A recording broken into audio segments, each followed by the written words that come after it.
together to make their point. Hello, so as you can see, I'm here in Westminster as the protest begins. Yes, I'm very much in the thick of it. Look, we're challenging narratives here at GBNews, and that's what sets us apart.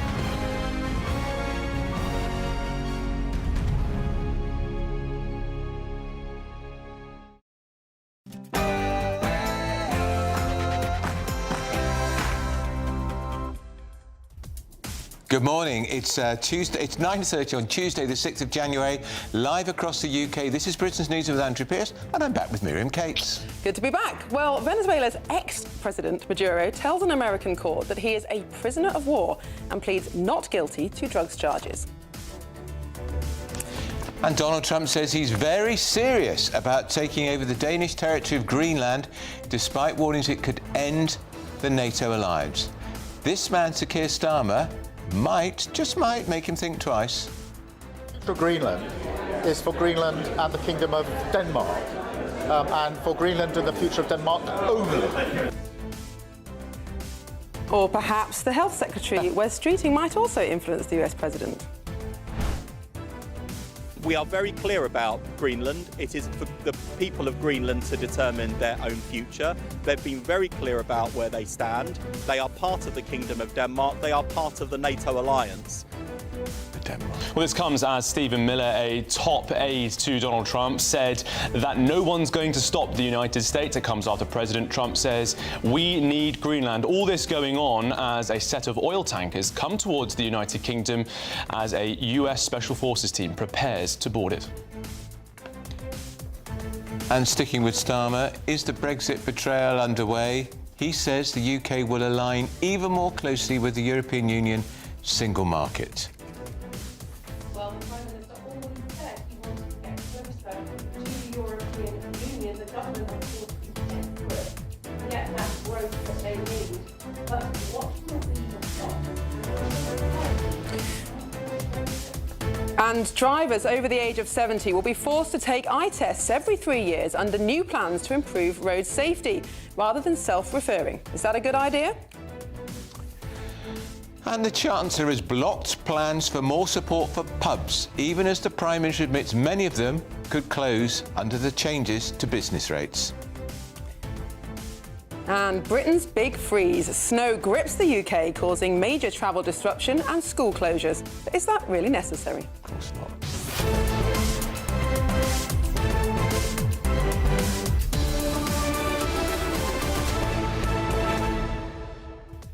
I'm showing my age, Miriam, but we used to have heavy snow in the winter when I was a kid. We always went to school. I cycled to school. Wow. Well, you did. Through the snow. Well, impressive. It's all right. We had lots of snow day closures in Yorkshire. They still do. I mean, there's a lot more snow up there. Yeah. But I was in Budapest yesterday. We're going to talk about this later. But I was flying back late last night, and there'd been lots of snow in Budapest during the day. And the flight was delayed for an hour because the plane in front of us on the runway fell off the tarmac into the grass, and we couldn't get past it. How did you get out of it then? I think they towed the plane around it in the end, so we did get back. And if that had been Britain, we'll talk about this more, the runway would have been closed for 3 weeks. As ever, we'd like to know what you think. Send your views, post your comments by visiting gbnews.com/your say. But first, here's your 60-second news update with Sophia Hill.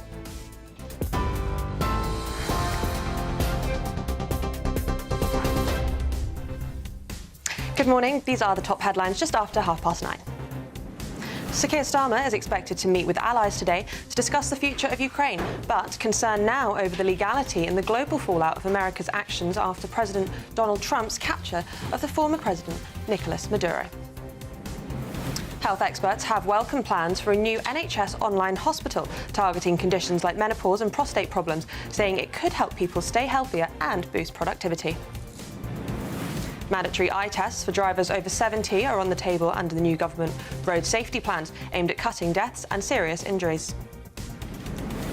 Britain's deep freeze is tightening its grip as fresh weather warnings are in place as lows of -12 degrees possibly across the country.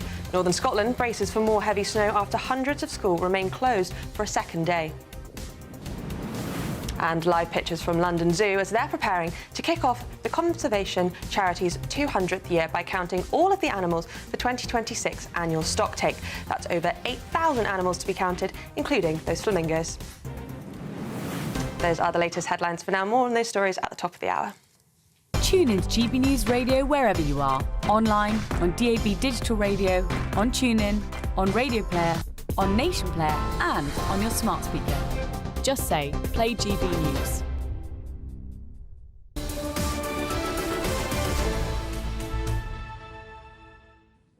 Hello, good morning and welcome. You're watching and listening to Britain's Newsroom. We're live across the United Kingdom on GB News with Andrew Pearce and Miriam Cates. So all this snow, Miriam, and your story about Hungary, so you were in a plane that slipped off the runway. No, I wasn't in that plane, fortunately. A plane the plane ahead in front of you us, yeah. slipped off the runway, but the Hungarians towed your plane around the plane So to that we make could sure. still take off. So you took an hour late? Yeah, an hour Which is late, about routine in Britain. Yes, true.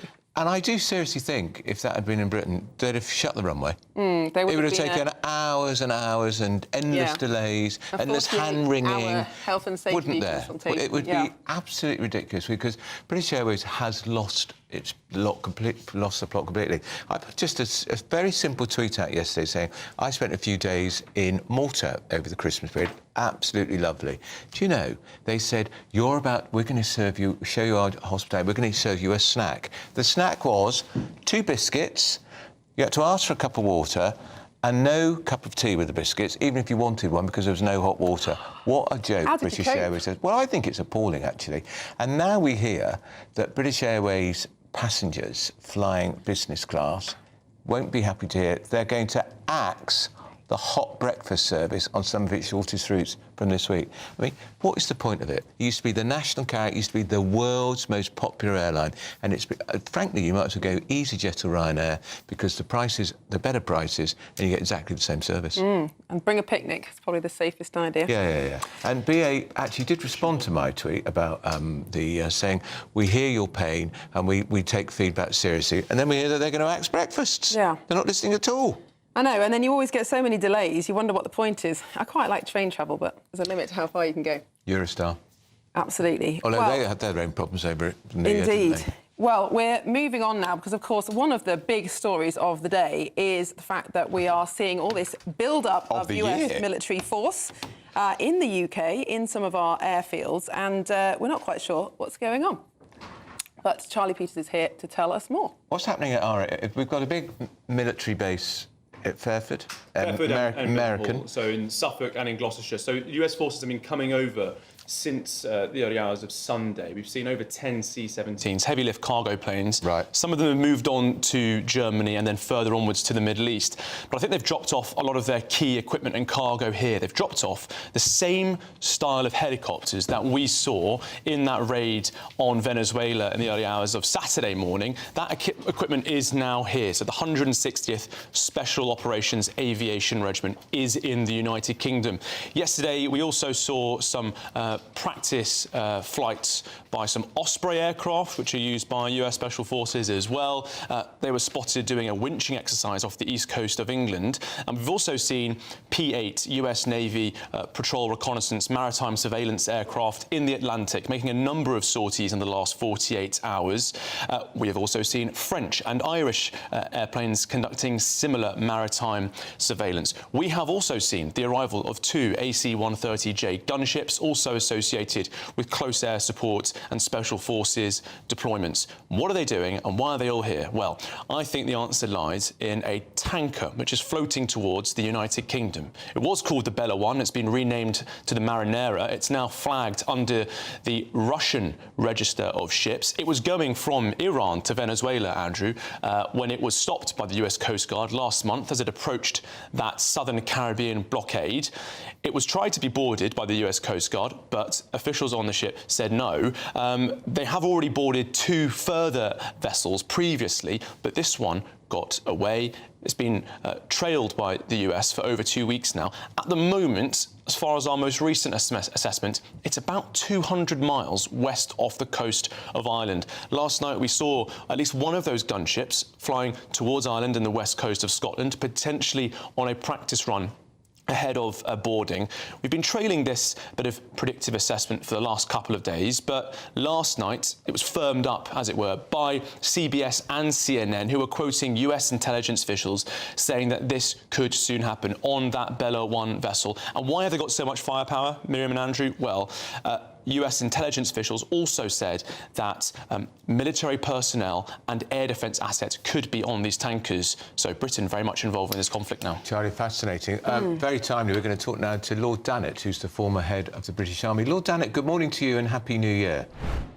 Good morning and a Happy New Year to you both. How significant is this build-up of military aircraft at British bases, and what do you deduce the point of it is? Well, I think we are very much into the realms of speculation here. I think, as your reporter has just described, there is a rogue tanker out there, and it may well be, particularly with its connection and potential destination of Venezuela. And the whole issue of oil and all the associated issues, I think this is a precautionary move. The United States has got a number of air bases in this country, and they're perfectly at liberty to use them. So I think we'll have to watch, wait, and obviously take a very close interest. Undoubtedly, our own government is very much involved in this as well. But frankly, I've got no hard information, so we're all into the realms here of speculation. Can I just, how does it work, Lord Dannatt? They've got their bases here. Does the American Secretary of State for Defence or some military figure have to tell anybody in the British government we are going to increase the number of planes coming here, or can they just do that ordinarily for on operational grounds? The bases they've got here are nominally called RAF bases, but they are very much under the control of the United States military, and they can move equipment in and out as they wish. If they want to mount an operation, then we would expect them to consult the British government, and certainly to do so if there was any question of British forces being involved as well. Now, Lord Dannatt, of course, this follows on from that audacious operation in Venezuela by US forces. Lots of commentary today about whether or not there will be further military action in Venezuela. Some of the US government are very concerned that a lot of the so-called drug lords are still in place within the Venezuelan government. Do you think there is scope for more military action in the country itself? Well, again, we're into the realms of speculation, but I think you have to look and ask yourself the question, why has Donald Trump acted in the way that he has? He believes, and I think he's right, that Venezuela has had a corrupt and genuinely rotten government for quite a long time. The effects of that have been felt by the United States, huge amount of migration from Venezuela into the United States, and the issue of drugs flowing from Venezuela into the United States. So Trump has acted, he would say, decisively by capturing Maduro. But as you're quite rightly saying, it's more than just one man. There is a whole corrupt system in Venezuela. Again, take Trump at his word. He would like to see a proper democratically elected government returned at the right time in Venezuela. And I think that is the right thing to do. But there is probably more sorting out to be done before Venezuela can be restored as a proper functioning democratic country. As a military man, are you queasy that Trump didn't bother with organisations like the United Nations? He launched his own operation without fear or favour. That's his style. Well, this gets into a very interesting debate about, is it better to do something that is legally right, or is it correct to operate or to do something because you believe it's morally right? Now, we've seen this a number of times over the years. When international forces went into Kosovo in 1999, and I was commander of British forces then, Tony Blair, the then Prime Minister, felt it was morally the right thing to do, and international forces moved into Kosovo. At that stage, there wasn't United Nations Security Council resolution. In the same way, going into Iraq in 2003, there was quite a discussion about whether there should be a further resolution that legally justified that operation. Well, it didn't come about. Morally, was it the right thing to do? What was the outcome? I think here there are interesting parallels. Trump has done what he feels is necessary to do. He thinks it's morally right. But has he learned the lesson of 2003 in Iraq? It's one thing to take over a country, to kick out the government, but what are you going to do next? What is your plan to restore proper governance in a country? We failed spectacularly in Iraq after 2003, and I think the jury is very much out at the present moment to see what is going to happen in Venezuela. Charlie Peters, did you want to ask Lord Dannatt a question? I'll speak to you two about what he's just said, actually. Okay, well, we'll respond to that. Just finally, Lord Dannatt, there's a lot of speculation about Greenland. I can't believe for a second, I know we're going to ask you to speculate again, that the United States could possibly move against a country that's part of the NATO alliance. But we've seen all sorts of people, from the Prime Minister across Europe, leaders saying if he goes down that route, it could be the end of NATO. Would it be that serious? Well, I think it would be a very serious move for the Americans to move against Greenland, given that Greenland is owned, if you like, by Denmark. And quite rightly, as you say, Denmark is a NATO member. Now, I think there is a legitimate issue here, and that is concern about the sea gap between the United Kingdom and Greenland, through which hostile submarines can pass, all kinds of other hostile activity can take place. So there's a strong case for America to want to have more control over Greenland. And I would have thought that it was perfectly possible for the United States government and the Danish government to agree how that could come about. It should not require the United States to forcibly take control of Greenland. I think that would be wrong. I think it would be disastrous to attack effectively another NATO member and could have significant consequences for the alliance and the cohesion and the unity of the alliance, which, put in the context of Ukraine, this is exactly what Vladimir Putin has been trying to achieve, to show division amongst the West, show division amongst NATO members. So I think Donald Trump's got to be very careful in how he goes about doing what he believes is right with regard to Greenland and doing it in the right way. All right, Lord Dannatt, thank you so much for that. That's Lord Dannatt, the former head of the British Army. Charlie Peters, you're all over this story, of course. How do you respond to what Lord Dannatt says? Well, obviously uncertain about what might happen next, and Lord Dannatt saying they don't want to repeat the errors of Iraq. And what's been interesting in the change in the approach that the US has taken is they're not replacing the regime, as it were. They're keeping, actually, the number 2 in command. And while there's a lot of bluster and strong talk coming out of Caracas at the moment, the person who's in charge has clearly been speaking with the United States in the weeks and months leading up to this attack, has spoken in the last couple of days, Andrew, about an agenda of cooperation, very different to the sort of language we've seen by enemies of the US after there's been an invasion in, say, Iraq and Afghanistan. Totally different stance coming out of Venezuela. We also heard from the Democrat minority leader in the House saying that they hadn't been presented with enough information, they felt, about what could happen next, who's going to run the country, beyond Donald Trump saying, we are going to run the country. It is, for all intents and purposes now, Venezuela, an American colony, but already there are signs that the control on the country is slipping. I'm going back to those oil tankers because we have one very close to the United Kingdom, which I think is highly likely to be boarded by US Special Forces, possibly in the next 48 hours. But several more tankers have broken free from that blockade in the southern Caribbean. This is footage of one of these tankers being intercepted in December, but now at least 16 oil tankers have made a joint effort, what appears to be a joint effort, to evade that blockade in the southern Caribbean. These images have been, these tankers have been spotted on satellite imagery moving away. They could all come via the North Atlantic towards the United Kingdom. One of them has already changed its registry to Russian. It's clearly on its way to St. Petersburg. Others may soon follow. And then Britain really does become part of this issue. Are we going to see American special forces and firepower deployed from Suffolk and Gloucestershire to intervene in this increasingly global conflict? Fascinating. All right, Charlie Peters, thanks for that. Now, still ahead. Andrew's favourite coalition, the coalition of the willing. They meet in Paris today as Europe doubles down on its support for Ukraine. Up next, a Labour revolt is brewing for the Prime Minister, as many of his MPs are furious he still hasn't said whether the Donald Trump abduction of Maduro was an illegal act.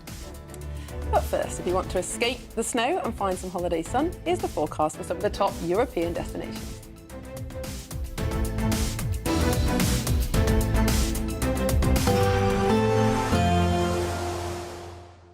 Can't wait to get in that sea. Lovely and warm. Just like the feeling of having great travel insurance. All Clear Travel Insurance sponsors GBNews travel destinations forecast. The cold weather we're experiencing in the UK also affecting Spain at the moment. Warm winds, meanwhile, in Greece but with some heavy rain ahead of an area of low pressure that is moving through parts of Italy. So wet for Italy, Croatia, much of Greece during Wednesday. Meanwhile, plenty of sunshine for Spain and sunny spells for Portugal, but temperatures well below average on Wednesday, recovering a little later this week. All Clear Travel Insurance sponsors GB News Travel Destinations Forecast. At GB News, we love to hear from you, our loyal community. So drop us a line at gbnews.com/yoursay. There you can talk to each other and also to the presenters live on air. gbnews.com/yoursay, because GB News is your channel, Britain's news channel. This is GB News, Britain's news channel. Samantha, Jeffrey, thank you for your time tonight on The Late Show Live. Really appreciate it. This is a story that, amongst all the stories of wars and murders and crime and so on, at least it's given us a laugh, and at least the Raccoon is okay. Just explain to us, if you can, Samantha, exactly what happened. Where was the Raccoon found? Where is he now? Who found him and so on? Yeah, so the store manager went to open up the ABC store here in Ashland, Virginia, and discovered a bunch of broken bottles in the back room. Upon further investigation, he was also located a raccoon that was passed out in one of the bathrooms. He had locked himself in the bathroom, and that's when the store manager called us to get him. So first things first, how on earth did he end up in the store? How did he get in there? So he fell through the ceiling. So he went through a ceiling tile and took out the wiring for the video camera as he was falling down. So we don't have a whole lot to go off of, just what the evidence that we encountered when we got to the scene of the crime.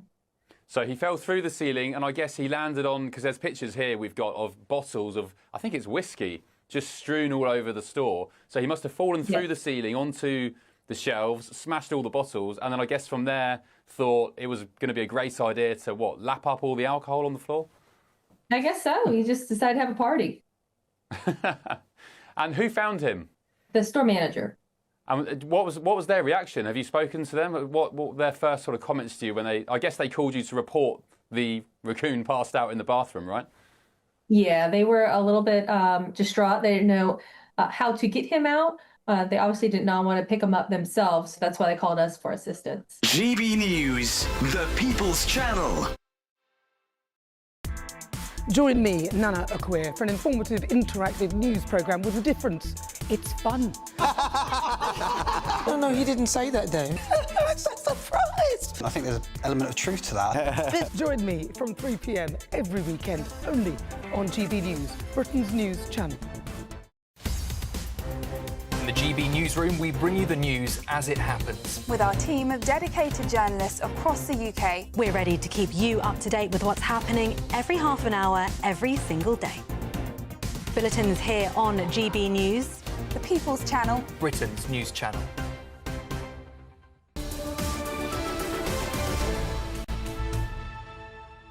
Small team, but one of the priorities should be to speak to the report. And you're watching Britain's Newsroom on GB News. Well, joining us now is our GB News chief political correspondent, Catherine Forster. Catherine, good morning to you. Tell us about the impact of these crazy geopolitical events on domestic politics. Well, it's horrendous for the Prime Minister. He wants to be out and about talking about the cost of living, about freezing rail fares, and no one is listening. Nobody's interested because everyone is watching what Donald Trump is doing. Is he going to go for Greenland? And the Prime Minister trying to try this incredibly delicate line of basically saying, well, we're glad Maduro's gone, but won't criticise the means. And because he needs to keep Donald Trump on side. They are in Paris today for the Coalition of the Willing, trying to nail down these security guarantees for Ukraine if and when there's a peace deal. And we need the support of America. And at the same time, sending a clear message, don't think about Greenland. But hasn't hesitated to get stuck in now. Of course, he is standing down in 2 years' time. That's the difference. He is standing down in 2 years' time, and Marine Le Pen has been very vocal on this, saying that it is outrageous what Donald Trump has done. But it's easy when you're in opposition, you know, all the Labour MPs that are outraged, Ed Davey, etc. But, you know, they can do, because they don't have to deal with Donald Trump on a daily basis. Tricky for Starmer as the human rights lawyer who can't say whether this man has broken international law. We are sadly going to have to leave it there. We'll hear more from you later, but do stay with us because we'll be digging into the Chagos Island scandal all over again. This is Britain's Newsroom on GB News.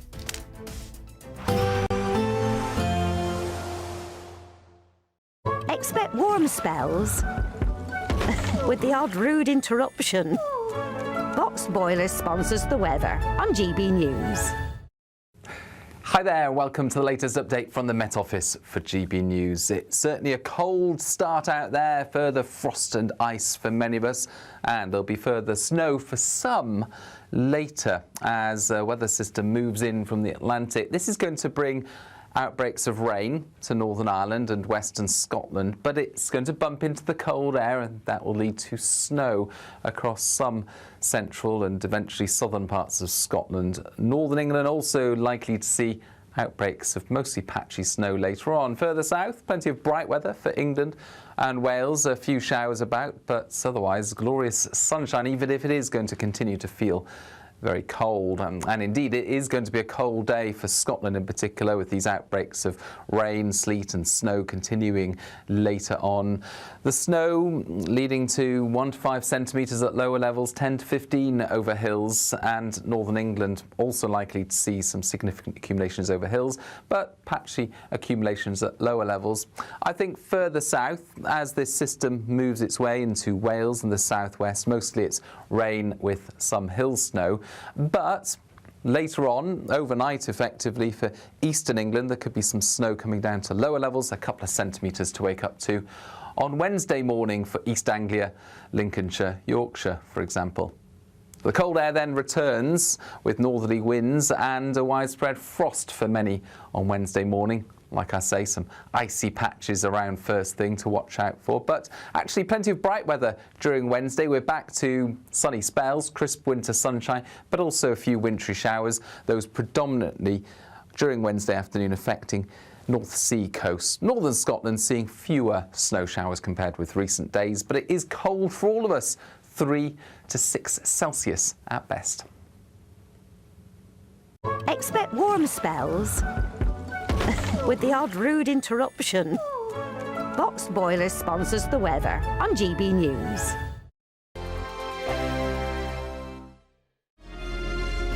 Thank you, Britain, for making GB News Radio such a huge success. Whether you're in the car, on the go, or listening at home, thank you for choosing us as your radio station. This is the latest AI travel news from gbnews.com.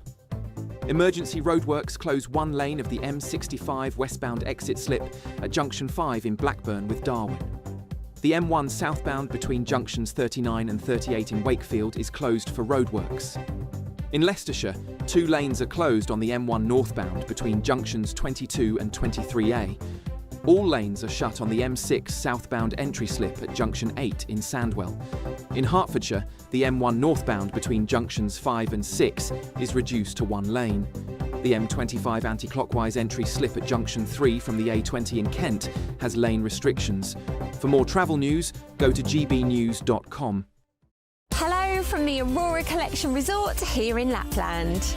We're on an amazing Arctic adventure to celebrate our greatest cash giveaway, a simply stunning £85,000. And in 2026, we're giving you the chance to win it all.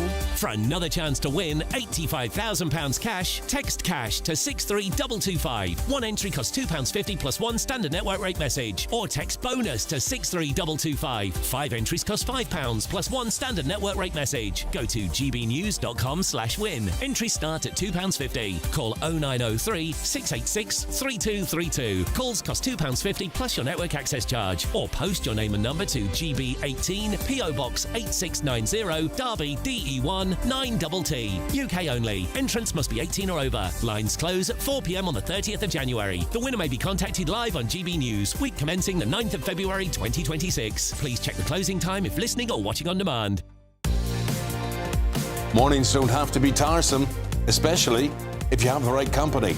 Wake up to news as it happens, opinion and debate, and of course, a little bit of entertainment too. Because when the kettle's on, we're on. That's Breakfast on GB News, a show worth waking up for. Every morning from 6 a.m. Only on the People's Channel, Britain's news channel. We'll spread the news, you spread the word. From the school run to the home run, watch a new show for all of Britain. So he can say whatever he wants. A straight-talking show where all voices are heard.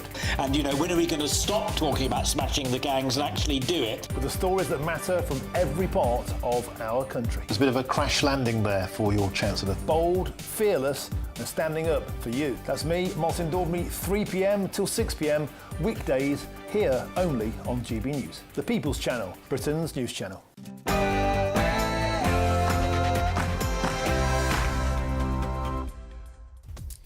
Good morning. It's Tuesday, the 6th of January. It's 10 o'clock and we're live across the United Kingdom. This is Britain's Newsroom with Andrew Pearce and Miriam Cates.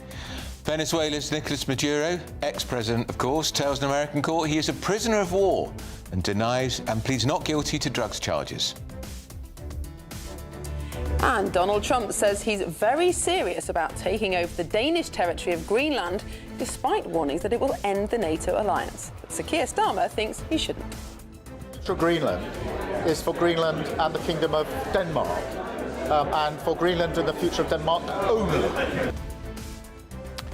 The Health Secretary Wes Streeting has weighed in too, saying this to GB News a little earlier.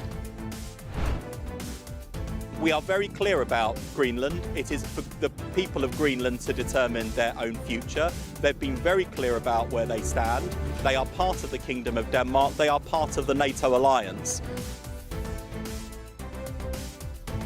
Where drivers over the age of 70 will be forced to take eye tests every 3 years under new plans to improve road safety, rather than self-referring as at present. Do you think that's a good idea?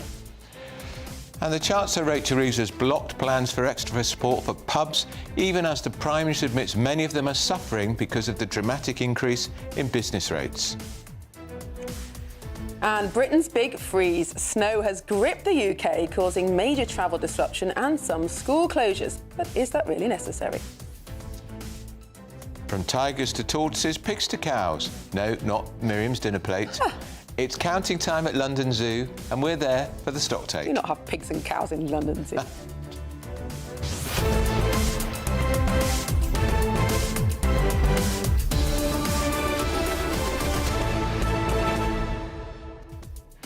Eye tests, that'll be a contentious area. I mean, it'd be very difficult to say that people over a certain age shouldn't have eye tests because we know proportionately older people are often involved in more road bumps. Yeah. Because their reflexes are often slower. I don't know if it's necessarily to do with their eyesight, but many governments have looked at this. I'd lay money on this, Miriam. This won't happen before the election. Yeah, I mean, it's a policy that ought to be popular with younger people, certainly. It could be a problem for older people, but surely logic would dictate that if you can't see, you shouldn't be driving. But like you say, I don't think it is just about eyesight. It is about reaction time, attitude to risk. But it is a strange system where you just self-certify and say, yes, I'm safe to drive, and there's no external verification. And there are people watching this programme who probably say, I know somebody who's 92 and they drive every day and they drive safely. That's fine. Prove it in a test. As ever, we'd like to know what you think. Send your views, post your comments by visiting gbnews.com/yoursay. But first, here's the news with Sophia Hill.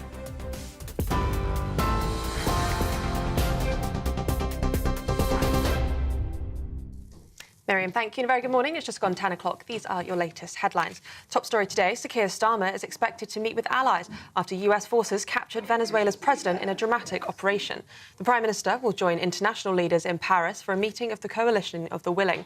Their primary focus of their discussion will be the future of Ukraine and keeping up momentum for the US-backed Ukraine peace deal. However, there is growing concern now over the legality and global fallout of America's actions after President Trump captured President Maduro. Downing Street says that Britain will shed no tears over the end of Maduro's rule, but insists international law still matters. Sir Keir Starmer is likely to speak to Mr Trump and raise the raid on Venezuela after his meeting. Shadow Defence Secretary James Cartledge expressed his doubts to GB News over the outcome of today's meeting.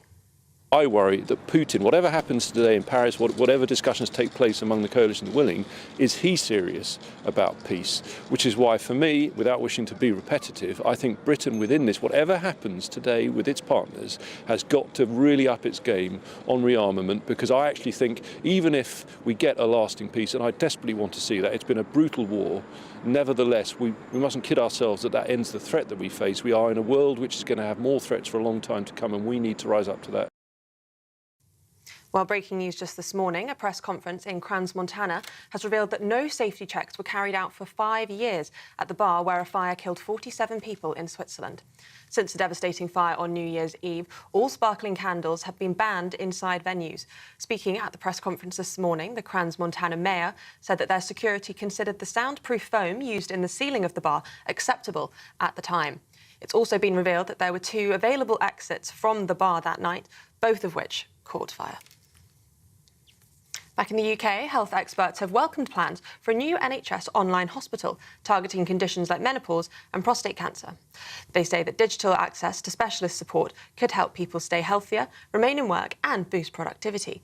Campaigners argue that it could be a game changer for working women and others managing long-term health conditions.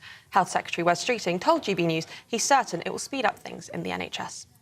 We know that waiting lists for particular specialties can be worse in some parts of the country than others. So if you can get access to a specialist faster online, then you might be able to do face-to-face. That can speed up access to the tests and scans or the treatment or the prescriptions that you might require depending on your condition.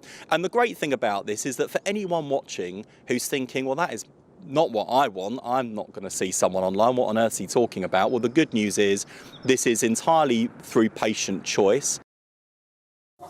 Elsewhere, mandatory eye tests for drivers over 70 are on the table under new government road safety plans aimed at cutting deaths and serious injuries. Ministers are consulting on eye and cognitive tests for older motorists as part of a strategy to slash road fatalities by 65% by 2035, while stopping short of curbing independence unnecessarily. The plans could also see tougher penalties for uninsured drivers, with on-the-spot fines potentially doubling to £600. And Britain's deep freeze is tightening its grip as fresh weather warnings are in place as lows of -12 degrees are possible across the country. Northern Scotland is braced for more heavy snow after hundreds of schools remain closed for a second day, a major travel disruption. Amber warnings are in force with up to 15 centimetres of snow possible. Meanwhile, further south, yellow snow and ice warnings stretch into central and southern England, Wales and Northern Ireland. Forecasters warn that it's not over yet and the week ahead could bring further disruption nationwide. That's as Arctic air collides with Atlantic weather systems, raising the risk of snow even in southern areas alongside some heavy rain. Those are the latest GB News headlines for now. More from me in just under half an hour, but now it's back to Andrew and Miriam.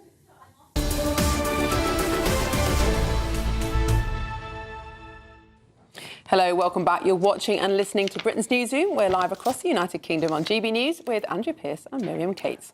And let's see what you've been saying on gbnews.com/you'll say. Are they saying welcome back, both of us? I hope they are. This is our first time since before Christmas. It is, since I think the 23rd of December. Gosh, that seems a long time ago.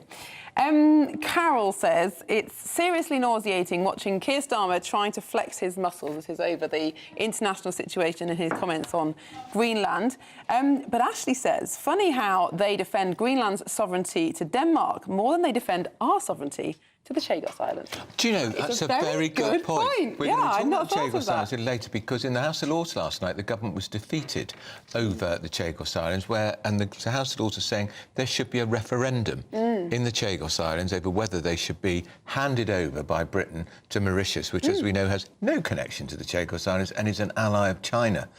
So, very good point, I think. And there are obvious parallels. There Greenland's a long way from Denmark, is. yet has historically been part of the kingdom. The Chagos is a long way from the UK, historically has been ours. And it's a long way from Mauritius. Either both should get given away or neither, I think. But the idea of a referendum, because there's been one poll, I think, done, a major poll done on Chagos, of Chagosians. I think it was 97% were against it, but still they're doing it. And we're not quite sure why, are we? No, and we are paying for the privilege of giving away a strategic asset. Isn't it all linked to our colonial guilt? I think that's it. I think it's to help ministers look good at dinner parties with international human rights. And when they go to the Commonwealth Summit, well look, we've given Chagos Islands to Mauritius. I did think that once Trump took office, because of course this started not quite a year ago now, probably 9 months ago now, that it became clear the Labour government was going to do this. Well, it started under the Tories, if you recall, when... Well, they started exploring it. They did. But I thought that when Trump took office, he would stop this. So did I. We absolutely know that he has the power to lean on us, because when it comes to our defence, we're useless, we're powerless without them. But I'm very surprised that the US administration were content with this deal. When you look at his overflowing, I suppose he thinks this tiny but he's got a lot of hawkish supporters. But there is a strategic military base there, name of which currently escapes me. Diego Garcia. There we are. So you'd think it would be on his. We should talk. Bev Turner, we're going to ask about it on a very fine show, The Late Show. Late Show Live. Late Show Live, later. Absolutely. Well, sticking with the US President, Donald Trump, he's called Nicolas Maduro's court appearance extraordinary, as the ousted Venezuelan leader described himself as a prisoner of war. Meanwhile, the Prime Minister says he stands with Denmark, which is low-hanging fruit, frankly, because who doesn't, because it's part of NATO, after Washington suggested the UK could annex Greenland, which they want because they want the air cover because of security reasons, because of access to Canada and America. Well, overnight, the former Trump advisor Jason Miller insisted on The Late Show Live that the US would not invade Greenland. Take a listen to this. No, I think what this is the mainstream media trying to distract away from the fact that President Trump brought to justice a narco-terrorist in Nicolas Maduro, and that he's going to actually restore democracy to the people of Venezuela. And so the whole thing on the Greenland front, I mean, Greenland should be a territory area that's controlled by the United States. I think the U.S. could do a much better job of maximizing that area, especially with those shipping lanes opening up and the Russians and the Chinese pushing their military into the Arctic Circle in that part of the world. But no, there's not going to be an invasion of Greenland. That's just a silly distraction. Well, joining us now to discuss this is the former Foreign Secretary, Sir Malcolm Rifkind. Sir Malcolm, good morning. Thank you so much for joining the show. Good morning to you. I was most engaged by your recent comments on Greenland. If that could be repeated by President Trump, we would all feel a lot more comfortable. Indeed. Indeed. Well, on that topic, Trump and his administration have shredded the world order in the last few weeks, haven't they? This kind of idea of a rules-based order that we've had in place more or less since the Second World War has gone out the window. What's next? Well, I think that's a mild understatement of what they've done. It's unusual for GB News, but there we are. You're entitled to your comments. No, I mean, in all seriousness, what has happened, I presume you're particularly interested in the Venezuela issue at the moment. What has happened at one level is very much to be welcomed. Maduro was a dreadful man. A lot of discussions about international law. Well, he himself was declared an illegitimate leader because he had simply ignored the results of their last presidential election. But the issue now is something far more serious. It is how Trump is going to use the power he has got in relation to Venezuela. And what most worries me is that so far, there is no indication that one of the expectations he will have from the regime in Caracas is that they're going to allow genuine, free, internationally supervised elections so that Venezuela can, in the very near future, choose the president at once in order to make progress. Malcolm, it's interesting because we were talking to Lord Dannatt earlier, who you know very well, and he says they've got to learn from what happened in Iraq in 2003 because there was woeful planning for what happened post the fall of Saddam Hussein. Now, I know Iraq Venezuela has not been invaded and the vice president has now become president, but if America is in there for the long haul, are there worrying parallels for you with what happened in the Middle East? Well, I think the reason why Trump is not making proper statements on the need for early elections is he's terrified of MAGA and some of his supporters, because he promised them at the last election the one change that would be compared to Biden or previous American presidents as a whole would be there would be no interest in regime change. So he's deliberately trying to not use that kind of language, and that explains the nature of what we're hearing him say. But that's not good enough. He cannot, on the one hand, say, we are now the rulers of Venezuela for the time being. We will decide what happens, but not say anything at all as to when the people of Venezuela themselves will have the right to have elections. The problem with Iraq and Afghanistan, of course, were huge numbers of American troops in the country and not knowing how they were going to use that power. But Sir Malcolm, although this is a different order. I think Donald Trump has actually rode back on that statement. So at the press conference, hours after the raid took place, he did say that the US was running Venezuela, but it has since emerged, and certainly according to Marco Rubio, that actually the US would just be applying sufficient pressure to the Venezuelan government under the second-in-command, the vice president, in order to make sure that they stuck to the rules on the oil trade. So it doesn't appear that they're actually going to take all that much detail in terms of how Venezuela's run day to day. If you are right, then that actually makes it much more an open question whether this whole exercise was worthwhile. If the only thing they are seeking to do is, first of all, get one man facing justice in the United States and help the American oil business make progress in Venezuela, that does not justify the extraordinary events of the last 48 hours. And I would be appalled by that. And I think America would be legitimately criticized for its behavior. The only justification, if America now says it calls the shots, and that's what Trump is still saying, is that he has the power to make a condition from the new interim president, Delcy Rodriguez, that she commits Venezuela within weeks or at the most 2 or 3 months to having a proper presidential election.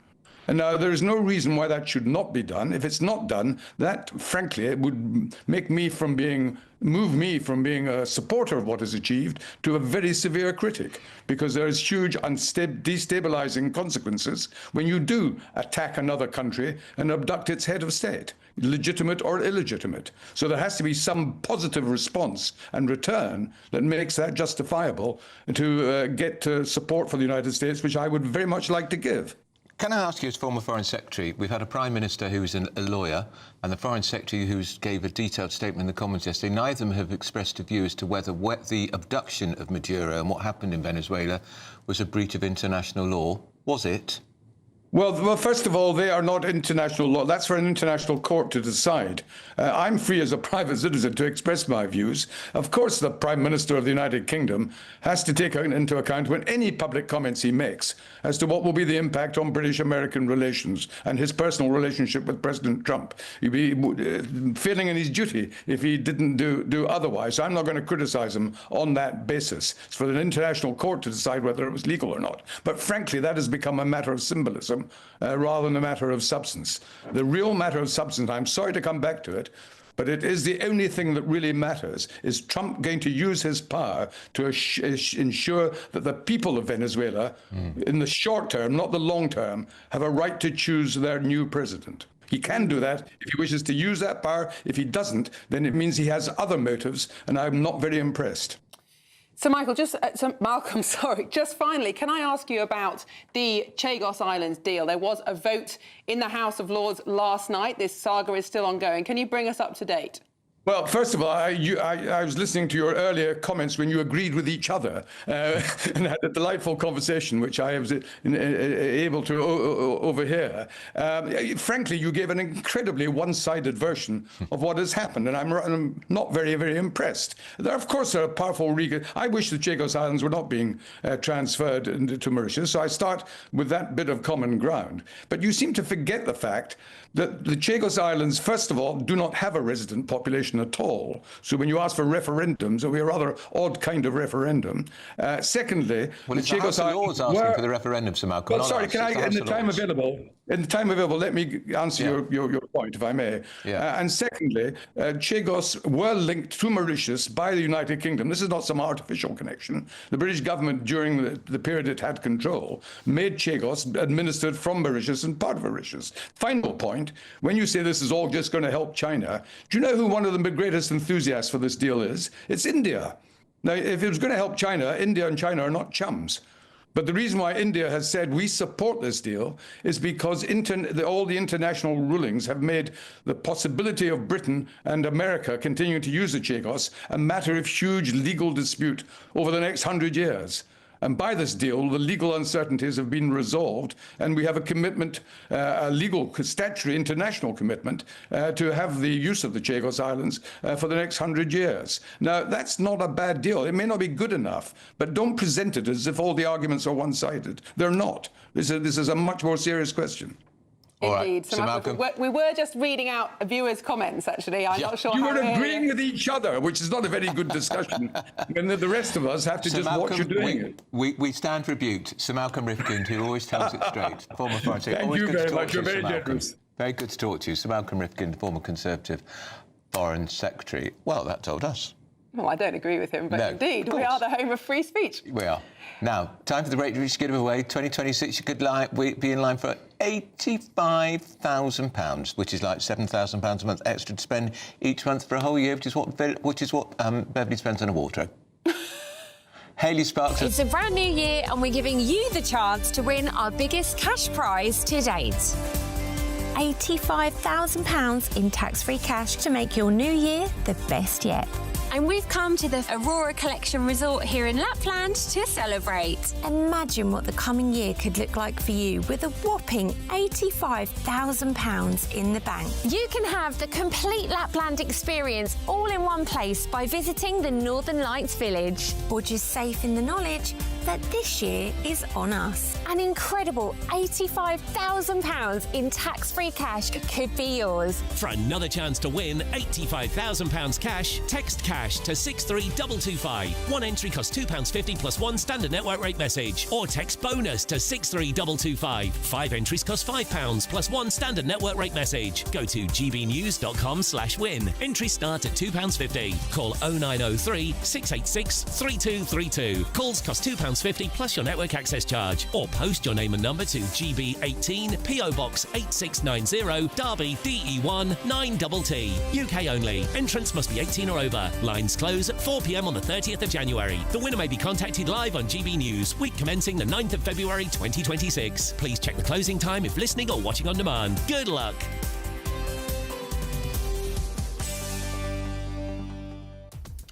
Well, coming up next, what's the fate of our pubs when the Chancellor blocks support for them, even though the Prime Minister acknowledges the sector's struggles?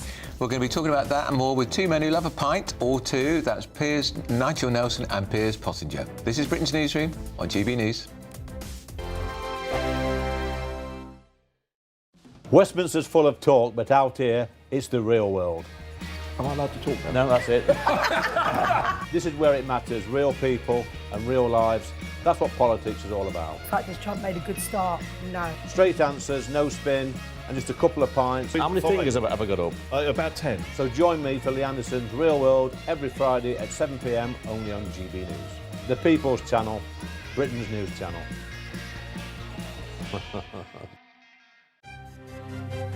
GB News Breakfast, every day from 6 a.m. So this is a lovely story because it's about a chap who bought this DB5 and he bought it for £900. This is an Aston Martin DB5. It's a lovely car. Bought bought it for 900 quid. And then for 50 years, pretty much didn't do very much. He moved to the Middle East, car left was on his driveway, things happened, the local kids jumped on it and various other things, and it just decayed. He has spent pretty much the big wodge of 400 grand having it done. Do you have a picture of this car now? Oh, I thought as I was waffling. Well, I can hold it up. But this is how it looks now. There we go. This is how it looked then and now. I don't know which. So he spent there we 400 go. grand on this. 400 grand. He sent it back to Aston Martin. Oh.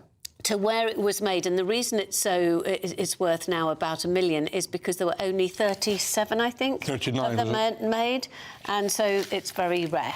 There we go. Well done, him. Pretty penny on that. Good for him. Yeah. Yes, and good for him. He hasn't made it yet. No, he hasn't made it. It's just worth. I know. He may. I was reading a story about a man who'd spent £1 million on a DB5, and it's now worth 500,000. But, right, they OK. hit a peak a couple of years ago, but who knows? Who knows? Who knows? But don't you want to put money on a car in order to use it, not to sell it? Well, I mean, he's just... I had a car like that. I drive it. Of course. No, then that's what... He's not selling it. He's worked hard to... He said, we've worked hard to get it it's a work of art. Reconditioned, and it's just... And he loves it. I wonder, does it have machine guns and things that are going to... Oh, no, weirdly, it says no. Or an ejector no ejector seat, exactly. Or any of those other things, yeah. GB News, the People's Channel.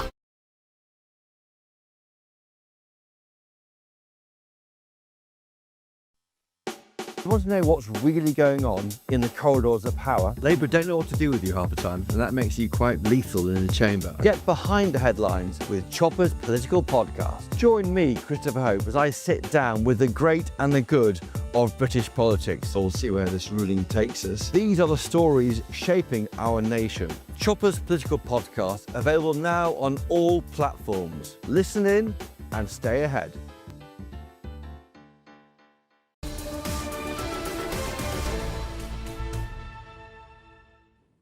It's 10:24. Welcome back. You're watching and listening to Britain's Newsroom with Andrew Pearce and Miriam Preets. Panel are here, Nigel Nelson and Piers Pottinger. Can I just ask you, before we get into the papers, when is the Prime Minister going to get off the fence? I heard what Sir Malcolm Rifkin just said. It's very, as Prime Minister, you've got to be aware of keeping in with the leader of the free world.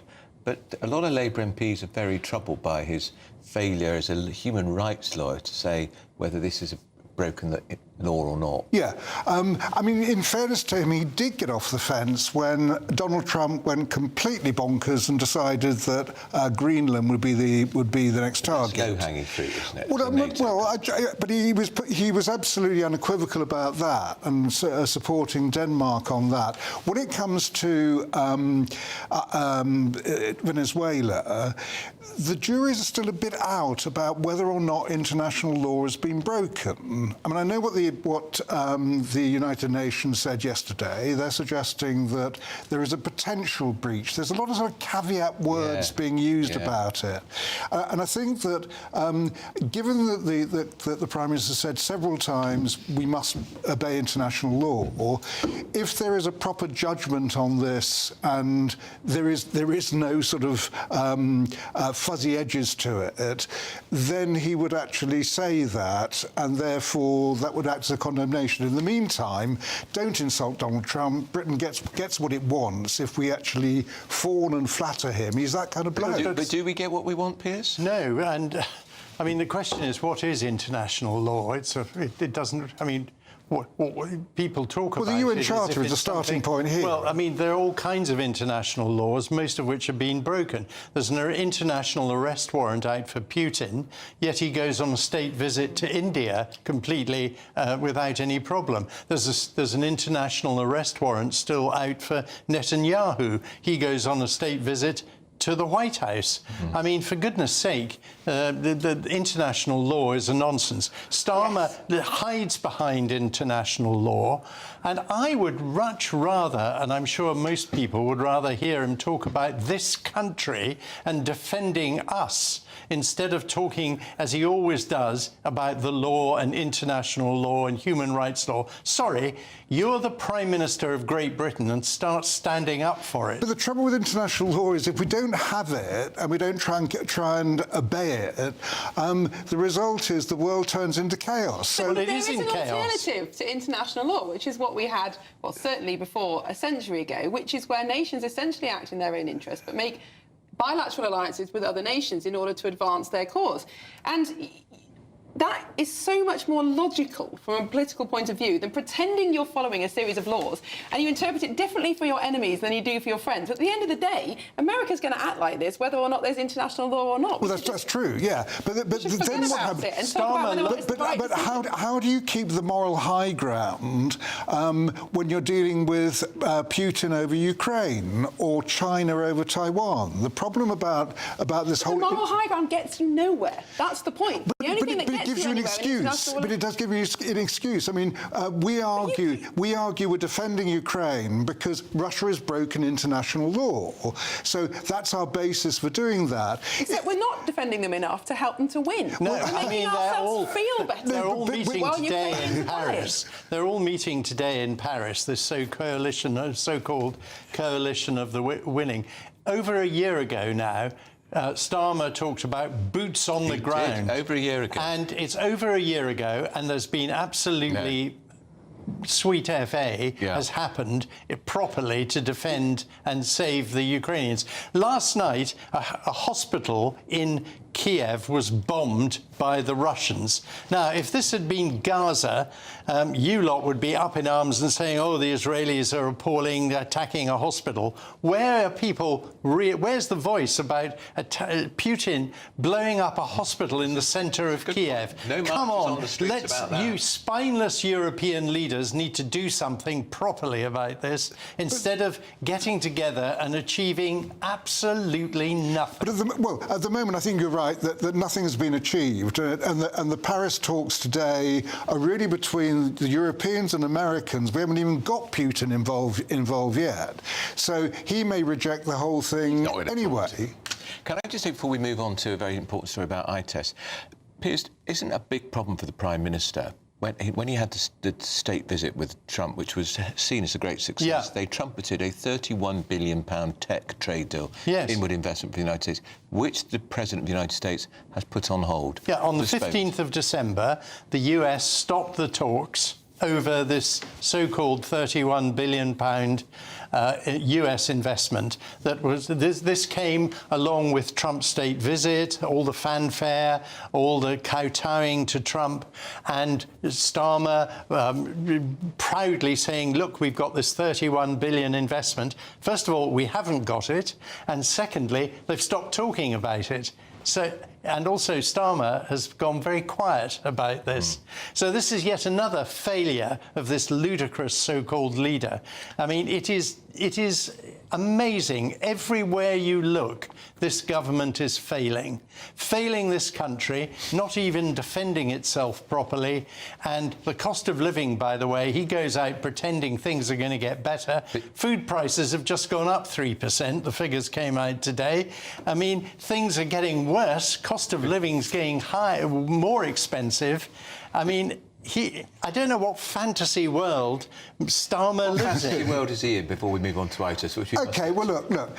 People will be better off this year. So pensioners get well, pensioners are getting 4.8% rise in April. Minimum wage goes up over 4%. Benefits up 3.8%. All that happens in April. So there will be people better off. Benefits, yes. People on benefits will be better off. Of course they will. But what about people who actually work? I know it's fewer and fewer by the day, but nevertheless, they are going to be much worse off. And if you run a pub, God help you. Now, you both wear spectacles, gentlemen. Correct. The government is going to change the law so that once you're over 70, every 3 years, you're going to have to check your eyes tested to see if you can drive your car. Good. I think that's absolutely right. What I'd like to see is it goes even further than that. That obviously, if you have an eye test, they always ask you if you drive. They will actually test you to make sure that your eyes are okay for that. I had a cataract in that eye, and until that was taken off, there was obviously a question mark over driving. Did you drive? but I didn't drive. No, not during that period. But as soon as that was done, it was fine.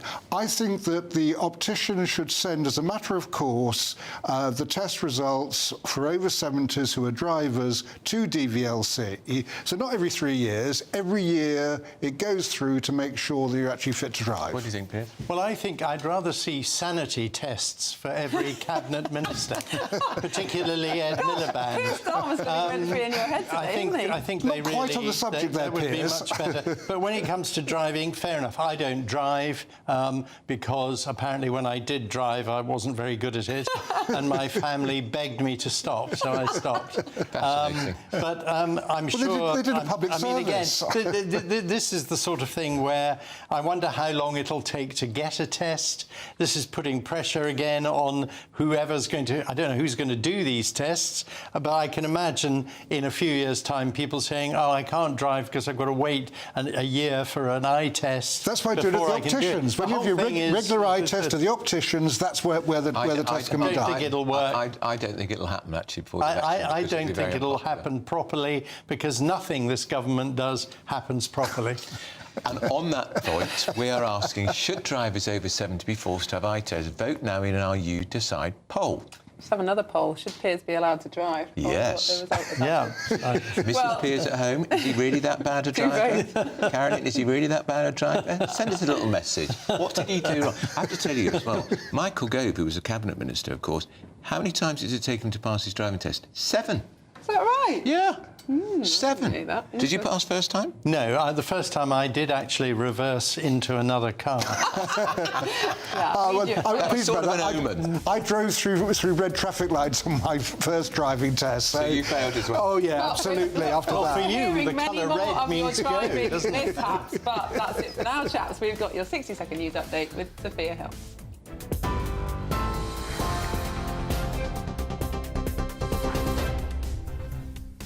Very good morning. These are the top headlines just after 10:30. Keir Starmer is expected to meet with allies today to discuss the future of Ukraine, but concern now lies over the legality and global fallout of America's actions after President Trump's capture of former Venezuelan President Nicolas Maduro. Breaking this morning, a press conference in Crans-Montana has revealed that no safety checks were carried out for 5 years at the bar where a fire killed 47 people in Switzerland. Health experts have welcomed plans for a new NHS online hospital targeting conditions like menopause and prostate problems, saying it could help people stay healthier and boost productivity. Mandatory eye tests for drivers over 70 are on the table under new government road safety plans aimed at cutting deaths and serious injuries. And Britain's deep freeze is tightening its grip as fresh weather warnings are in place as lows of -12 degrees are possible across the country. Northern Scotland braces for more heavy snow after hundreds of schools remain closed for a second day. Those are the headlines for now. More on those stories at the top of the hour. Take the GB News family with you on any device. As long as you have an internet connection, tune into GB News anywhere on the planet or beyond.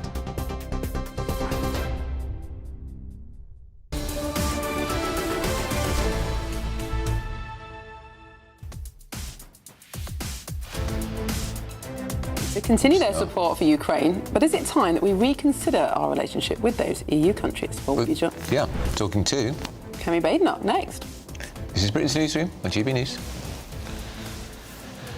Sorry.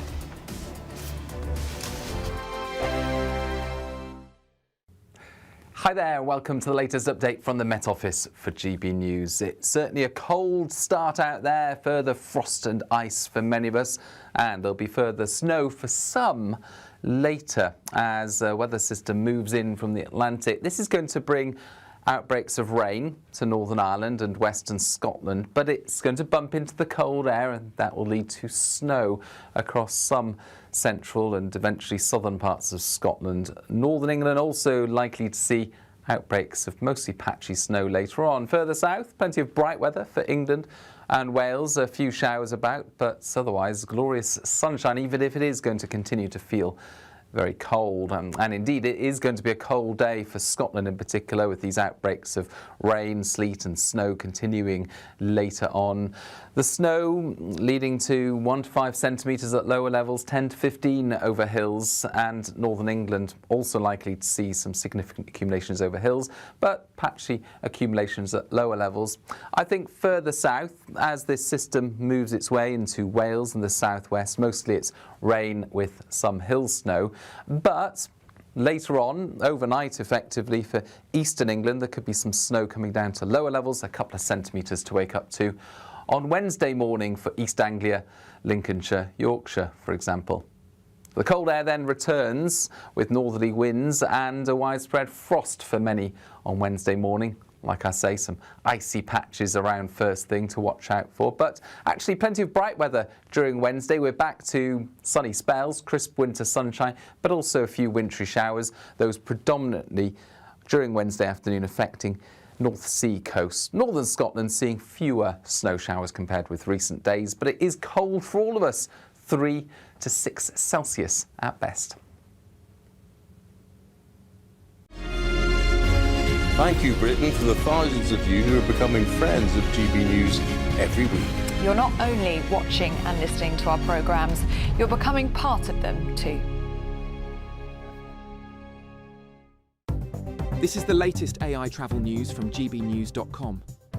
Emergency roadworks close one lane of the M65 westbound exit slip at Junction 5 in Blackburn with Darwin. The M1 southbound between junctions 39 and 38 in Wakefield is closed for roadworks. In Leicestershire, 2 lanes are closed on the M1 northbound between junctions 22 and 23A. All lanes are shut on the M6 southbound entry slip at junction 8 in Sandwell. In Hertfordshire, the M1 northbound between junctions 5 and 6 is reduced to 1 lane. The M25 anti-clockwise entry slip at junction 3 from the A20 in Kent has lane restrictions. For more travel news, go to gbnews.com.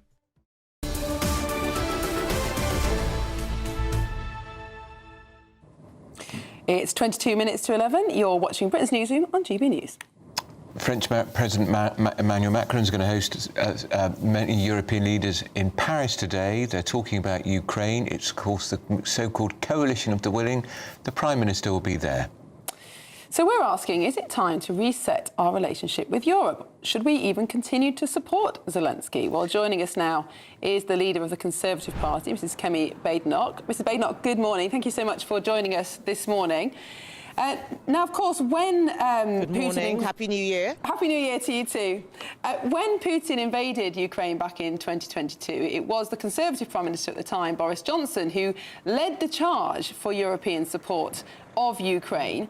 But 6 years later, things are not looking great for the Ukrainians, and many people are starting to question whether continued funding of Ukraine is the right thing to do. What do you think? It is absolutely the right thing to do. Let's be honest, the world is changing and it's becoming increasingly dangerous.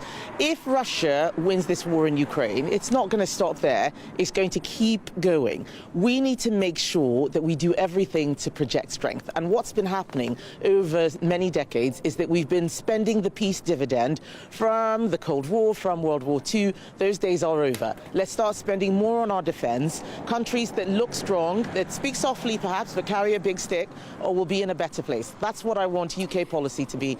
Right now, I'm not quite sure what Keir Starmer thinks. But the reality of European policy over the last 4 years is that the Ukrainians have been sent 190 billion euros of aid. They are in a worse position than in 2022. No NATO leader wants to put troops on the ground in Ukraine. Therefore, the Ukrainians can't win. Would we not have actually been better negotiating 4 years ago rather than throwing enough money at the Ukrainians to allow them to keep going, but not enough to win? This is an existential battle. Who are our enemies? Russia, which tried to kill people on UK soil.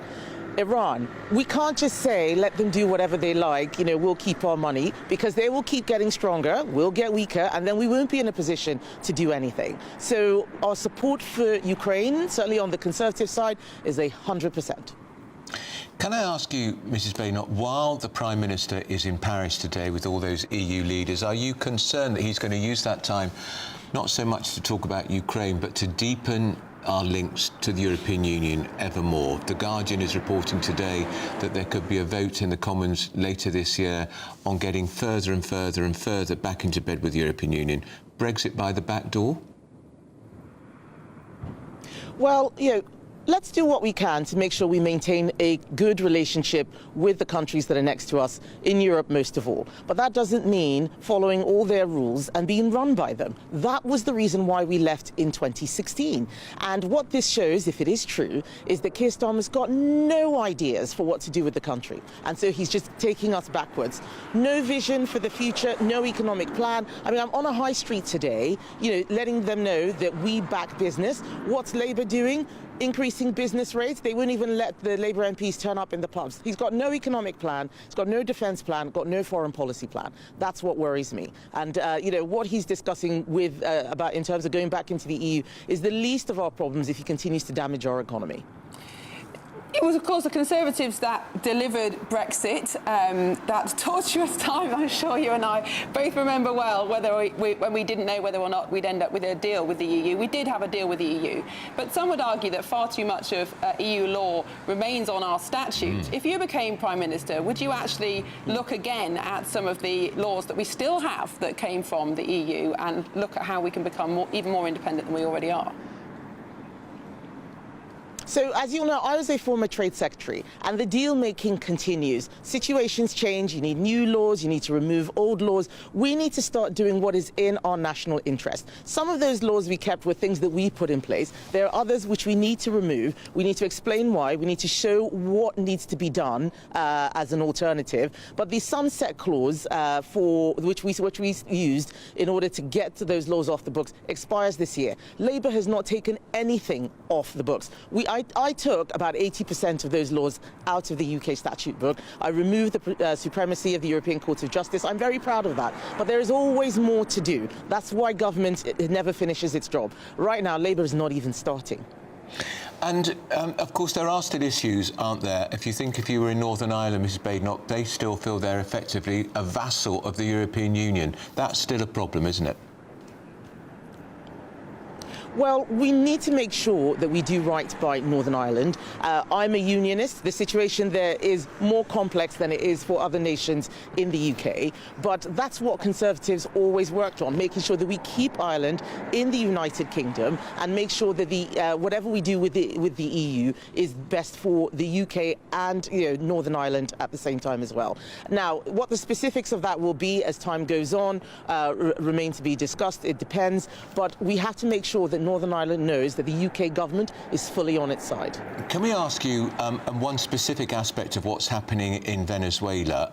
It's been widely reported that a number of American planes are flying into RAF bases as we speak, and that potentially they could be involved in perhaps detaining or apprehending a rogue Venezuelan oil tanker.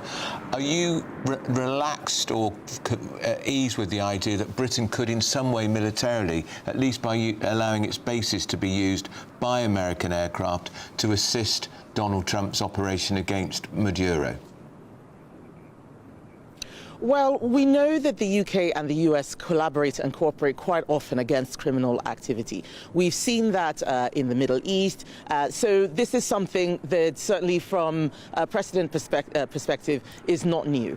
But I don't know the full details to give much more information than that. What I want to see is what we're doing for our country. What is our plan? We're just sort of, watching Keir Starmer looking outside in. He hasn't spoken to President Trump. He's having a meeting with other EU leaders today. Many of them don't necessarily know what is happening either. That's not where the UK used to be. When the US invaded Grenada, Margaret Thatcher knew beforehand. She was on the phone with President Reagan immediately after. What's Keir Starmer doing?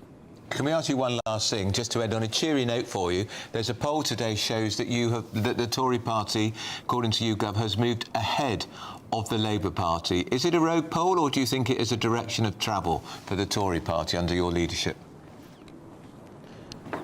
Well, I just want people to know that 18 months ago, we had a historic defeat for my party. I was elected to fix that, and I hope that people can see that I'm acknowledging the mistakes we made. I'm not here to say everything we did was perfect, but we have a new plan. We have new policies. We have junked some of the bad things that we did, like our plans for net zero. We said we're going to leave the ECHR. It's the only way to make sure we can control our borders, and there's a lot more to come. We want to abolish stamp duty. We want to abolish business rates for high streets like this one. That's what's going to help get the country growing.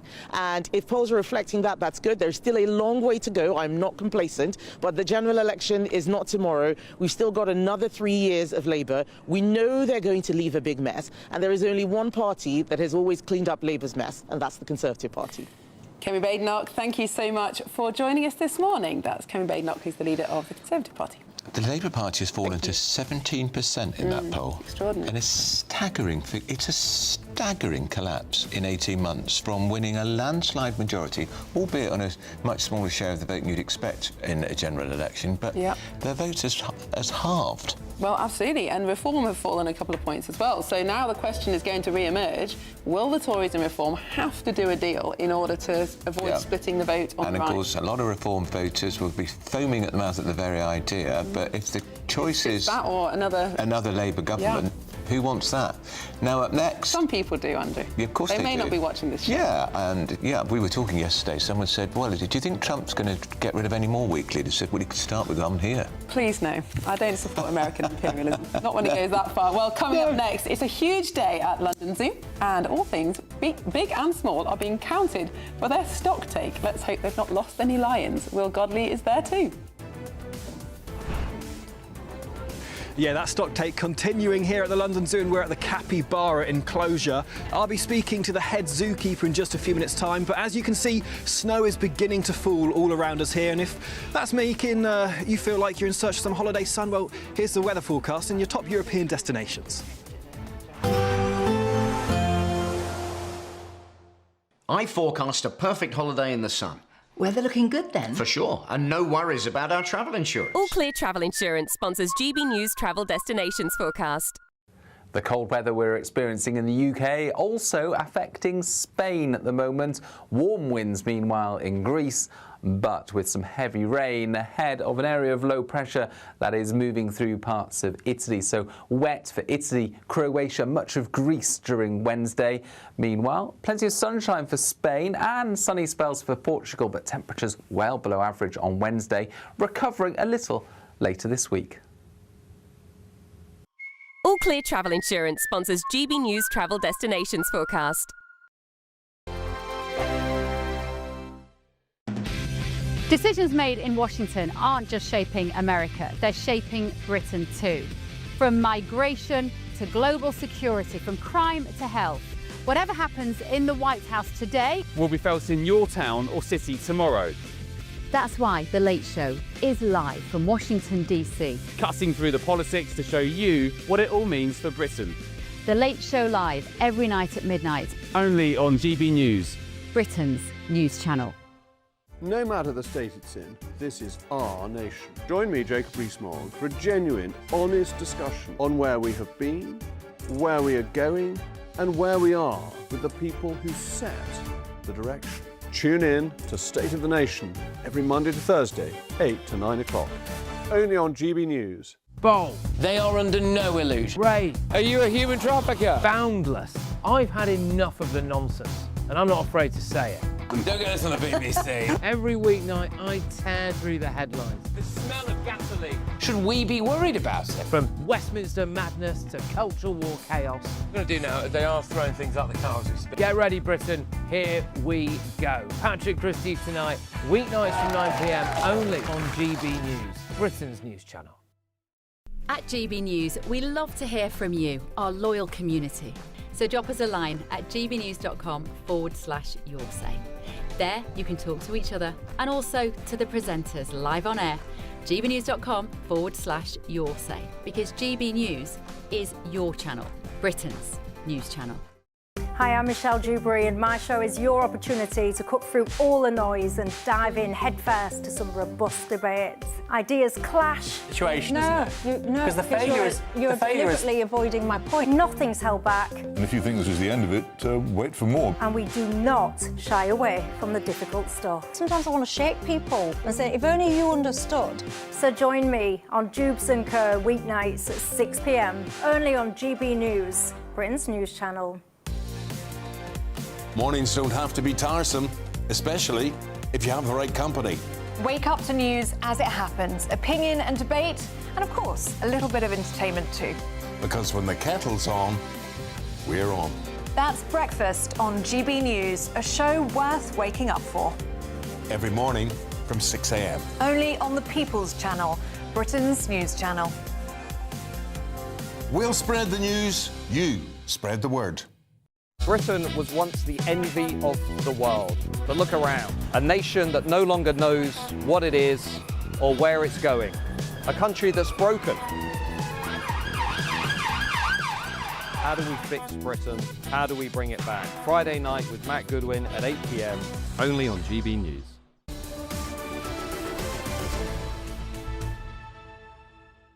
(10:52) Britain's Newsroom with Andrew and Miriam. Now, London Zoo... You nearly forgot your own name. I nearly did. I thought I was Bev Turner. No, not really. London Zoo has kicked off the Conservation's charity's 200th year. They're doing its annual stocktake, counting every animal in its care for 2026. Well, more than 8,000 animals live in London Zoo. Each one must be carefully recorded. And joining us now from the zoo itself is GB News national reporter Will Godley. Well, good morning to both of you. Yeah, it started to snow here at the zoo and we've come to the capybara enclosure. Take a look at the capybaras here. This is a new animal for the zoo here. And I can speak now to Dan Simmons, the head zookeeper. Dan, how are they settling in? They're doing really, really well. As you said, it's snowing right now. So unlike some of the keepers who are braving the -4 temperatures, as you can see, the capybara are enjoying their heated shelter. And if they find it too chilly out here, then they'll go inside where they've got a nice 25 degrees to enjoy. So they're doing really well. They've settled in really well. And they're a massive crowd pleaser. Some people are calling it the capybara, which is a name I particularly enjoyed. And Dan, this stocktake today, why is it so important? So it's always a really important time of year for us. We obviously count our animals every day. We know how many animals we've got, but today is the official stocktake where we register all of the numbers onto an international database that we share with other conservation zoos. But also this year is particularly important for us. It's our bicentenary year, so we've been counting animals at London Zoo for 200 years. We've had some really important success stories this year. For example, OK, Dan, thank you very much for joining us. We can see the capybaras here, enjoying it for this London Zoo 200-year anniversary. Thank you, Will. What a fantastic set of pictures. Have you ever been to the zoo? It's lovely. It is. I like the penguins. And also in the evening you can go to very nice parties there. Sounds even better. Do the animals come too? Do they drink champagne? Well, don't go away because new plans would see drivers over 70 taking eye tests every 3 years. Is that fair?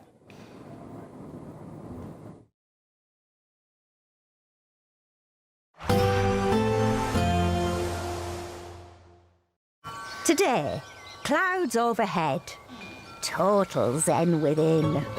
Boxed Solar sponsors the weather on GB News. Hi there, welcome to the latest update from the Met Office for GB News. It's certainly a cold start out there, further frost and ice for many of us, and there'll be further snow for some later as a weather system moves in from the Atlantic. This is going to bring outbreaks of rain to Northern Ireland and Western Scotland, but it's going to bump into the cold air and that will lead to snow across some central and eventually southern parts of Scotland. Northern England also likely to see outbreaks of mostly patchy snow later on. Further south, plenty of bright weather for England and Wales, a few showers about, but otherwise glorious sunshine, even if it is going to continue to feel very cold. And indeed, it is going to be a cold day for Scotland in particular, with these outbreaks of rain, sleet and snow continuing later on. The snow leading to 1 to 5 centimetres at lower levels, 10 to 15 over hills, and northern England also likely to see some significant accumulations over hills, but patchy accumulations at lower levels. I think further south, as this system moves its way into Wales and the southwest, mostly it's rain with some hill snow. But later on, overnight effectively, for eastern England, there could be some snow coming down to lower levels, a couple of centimetres to wake up to. On Wednesday morning for East Anglia, Lincolnshire, Yorkshire, for example. The cold air then returns with northerly winds and a widespread frost for many on Wednesday morning. Like I say, some icy patches around first thing to watch out for, but actually plenty of bright weather during Wednesday. We're back to sunny spells, crisp winter sunshine, but also a few wintry showers, those predominantly during Wednesday afternoon affecting North Sea coast. Northern Scotland seeing fewer snow showers compared with recent days, but it is cold for all of us, 3 to 6 Celsius at best. Today, clouds overhead. Total zen within. Boxed Solar sponsors the weather on GB News. It's a brand new year and we're giving you the chance to win our biggest cash prize to date. £85,000 in tax-free cash could be yours. And we've come to the Aurora Collection Resort here in Lapland to celebrate. An incredible £85,000 in tax-free cash could be yours. For another chance to win £85,000 cash, text cash to 63225. One entry costs £2.50 plus one standard network rate message. Or text bonus to 63225. 5 entries cost £5 plus one standard network rate message. Go to gbnews.com/win. Entries start at £2.50. Call 0903 686 3232. Calls cost £2.50 plus your network access charge. Or post your name and number to GB18 PO Box 8690 Derby DE1 9TT. UK only. Entrance must be 18 or over. Lines close at 4 p.m. on the 30th of January. Please check the closing time if listening or watching on demand. Good luck. Decisions made in Washington aren't just shaping America, they're shaping Britain too. From migration to global security, from crime to health. Whatever happens in the White House today will be felt in your town or city tomorrow. That's why The Late Show is live from Washington, D.C. Cutting through the politics to show you what it all means for Britain. The Late Show live every night at midnight. Only on GB News, Britain's news channel. Exciting news. Every Friday, my Patrick Christie's Tonight Show is going to have a twist to it. We're welcoming some special guests. You. That's right, on Fridays I'm going to be doing my show in front of a live studio audience because this show is about you and what you have to say. It's going to be the same big debates, same big topics, same big opinions, but every Friday night at 9 p.m. you are invited to come on down to Patrick Christie's Tonight to be a part of the action. Only on GB News, the People's Channel, Britain's news channel. At GB News, we love to hear from you, our loyal community. So drop us a line at gbnews.com/yoursay. There you can talk to each other and also to the presenters live on air. gbnews.com/yoursay, because GB News is your channel, Britain's news channel. Join me, Nana Akweer, for an informative, interactive news programme with a difference. It's fun. No, he didn't say that, though. I'm so surprised. I think there's an element of truth to that. Join me from 3 p.m. every weekend, only on GB News, Britain's news channel. In the GB Newsroom, we bring you the news as it happens. With our team of dedicated journalists across the UK, we're ready to keep you up to date with what's happening every half an hour, every single day. Bulletins here on GB News, the People's Channel, Britain's news channel.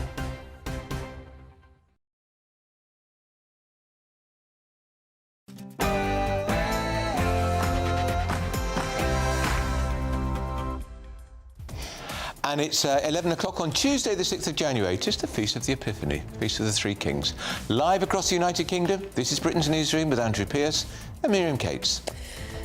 Well, Venezuela's former president, Maduro, tells an American court he is a prisoner of war and pleads not guilty to drugs charges. Donald Trump says he's very serious about taking over the Danish territory of Greenland, despite warnings that's the end of NATO. Sir Keir Starmer gives his view. For Greenland is for Greenland and the Kingdom of Denmark, and for Greenland and the future of Denmark only. Well, the Health Secretary Wes Streeting doubled down on that stance when speaking to GB News earlier this morning. We are very clear about Greenland. It is for the people of Greenland to determine their own future. They've been very clear about where they stand. They are part of the Kingdom of Denmark. They are part of the NATO alliance.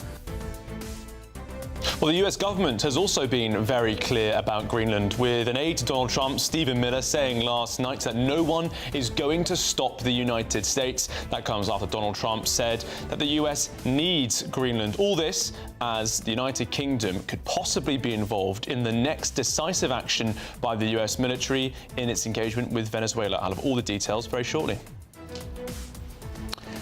And drivers over the age of 70 will have to take eye tests every 3 years under new plans to improve road safety rather than the current system of self-referral. We're asking whether you think it's a good idea.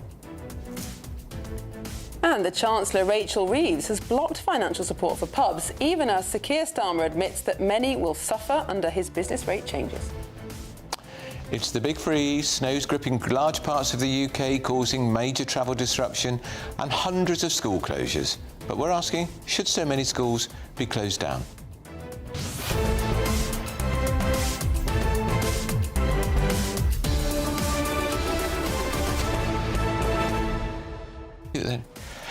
I'm very interested in the language. The Prime Minister, Wes Streeting, all ministers referring to the Kingdom of Denmark. They don't refer to the Kingdom of the United Kingdom, do they? They don't refer to the Kingdom of Belgium, which has a king. It's a deliberate language, I think, to try and reinforce the idea of Denmark being a sovereign nation. And to justify the fact that they've got land that's thousands of miles away from them. Absolutely. I don't know. It's a good point, but they're not a republic, so I suppose you can't call it a republic. But you don't often hear ministers talking about kingdoms. This is unusual, and it's deliberate language because they're all singing from the same hymn sheet. Also, it makes it sound like it's been the case for a long, long time. Yes. It has, and therefore harder to change. Yeah, it is a fascinating situation, though. What really on earth is the US doing? Fighting, well, proxy wars on all this front. Well, all these fronts, we'll be having more on that later. Yeah, as ever, we want to know what you think. Send your views, post your comments. Do you agree with those eye tests for people over the age of 70? If you're a driver, you visit gbnews.com/your say. But first, here's the news with Sophia Hill.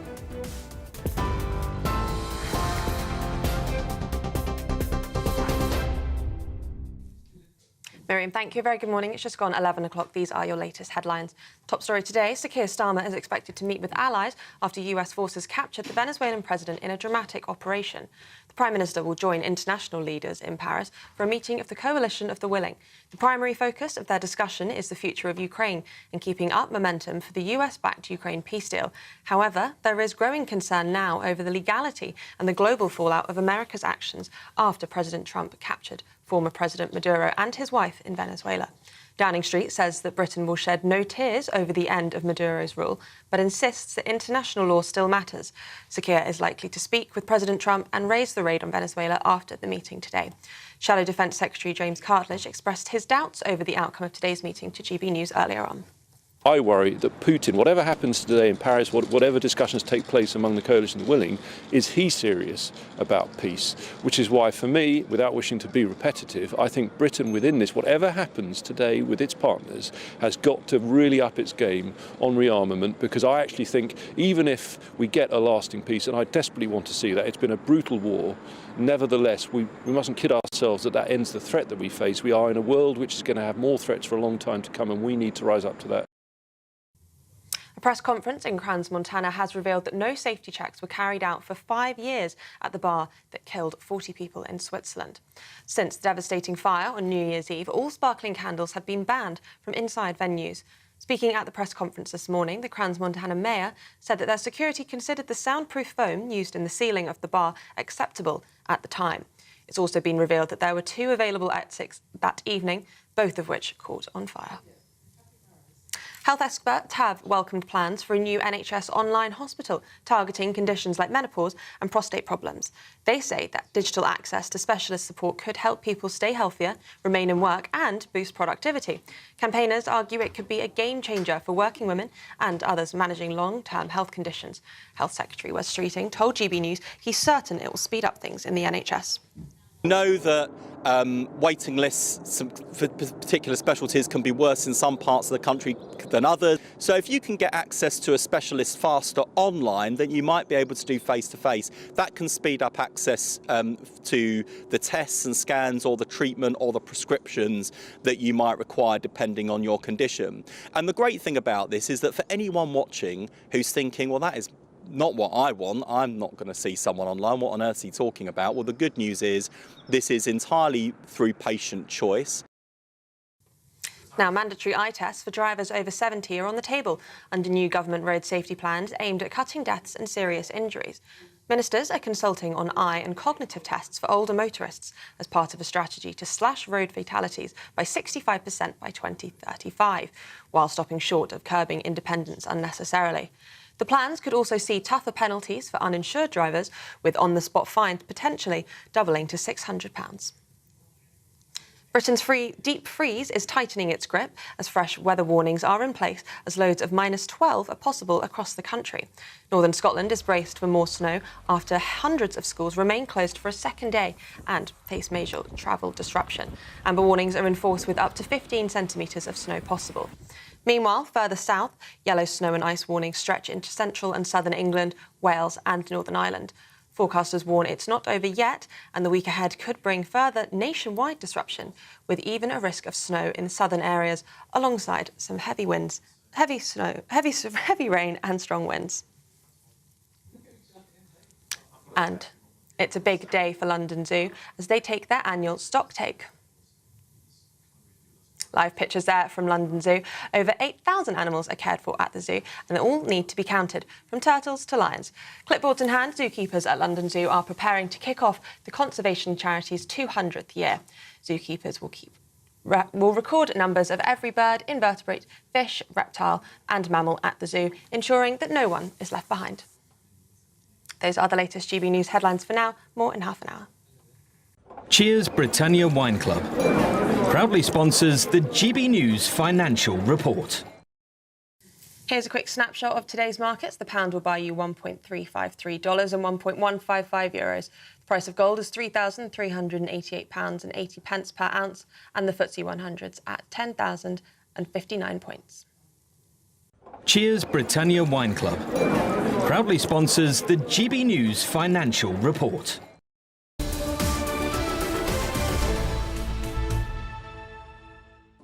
Hello, welcome back. You're watching and listening to Britain's Newsroom. We're live across the United Kingdom on GB News with Andrew Pearce and Miriam Cates.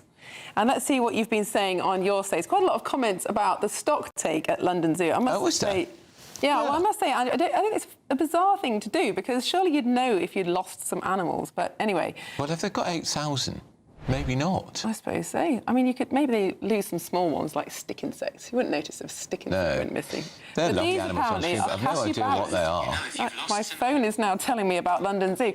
Apparently, Pete says capybaras, which is the strange, hairy pig-like animal that we're watching on screen now, are the most chilled animals in the world. Nothing phases them. We need to take a leaf out of their book. Wouldn't they make good pets? What are they called?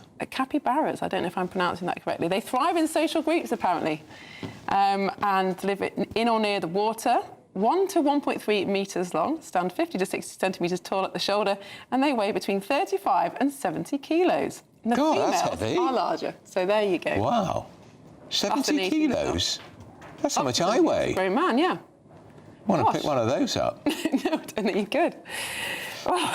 Now, moving on to more cerebral matters. The US President Donald Trump has called Nicolas Maduro's court appearance extraordinary, as the ousted Venezuelan leader described himself as a prisoner of war. Prime Minister says he stands with Denmark, after the Kingdom of Denmark, which he insists on calling it, after Washington suggested the US could annex Greenland. And overnight, the former Trump advisor Jason Miller insisted on The Late Show Live that the US would not invade. Take a listen.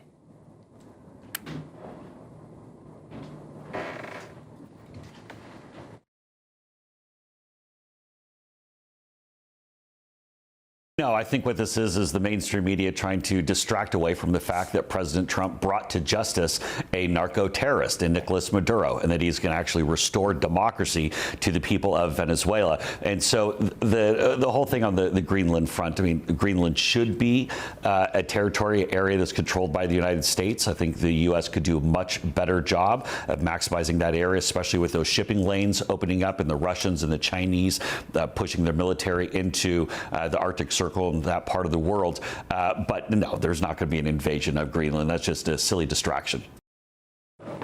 GB News national reporter Charlie Peters joins us now. It's not their land. It's not their land, and those are the remarks of Jason Miller, but we've heard more recently from Stephen Miller, one of the top aides to Donald Trump. He was speaking last night to CNN saying nobody's going to fight the United States militarily over the future of Greenland when he was pushed on the administration's intentions with the kingdom. And he then said, we live in a world, a real world, that is governed by strength, governed by force, and that is governed by power. Force of law counts, that's it. He referred to them as the iron laws of the world since the beginning of time, very much expanding on discussions started in Washington that they could soon launch further actions on Greenland. And of course, this has peaked recently with what Donald Trump has said on Sunday on Air Force One when he said that we need Greenland. But actually, last year, J.D. Vance visited the territory. There was a lot of discussion back then. That was received very negatively by the Prime Minister of Denmark, who has issued this strong statement yesterday saying this is not how allies speak to one another. And we've heard Donald Trump sort of maintain that line, and a more stern reaction from European leaders in reaction to this. So Keir Starmer, very much on the fence, almost to a position of being untenable, I think, on the Venezuela intervention, saying, oh, we care about international law, but also we care about our US trade deal. That's the subtext of what he's saying, of course.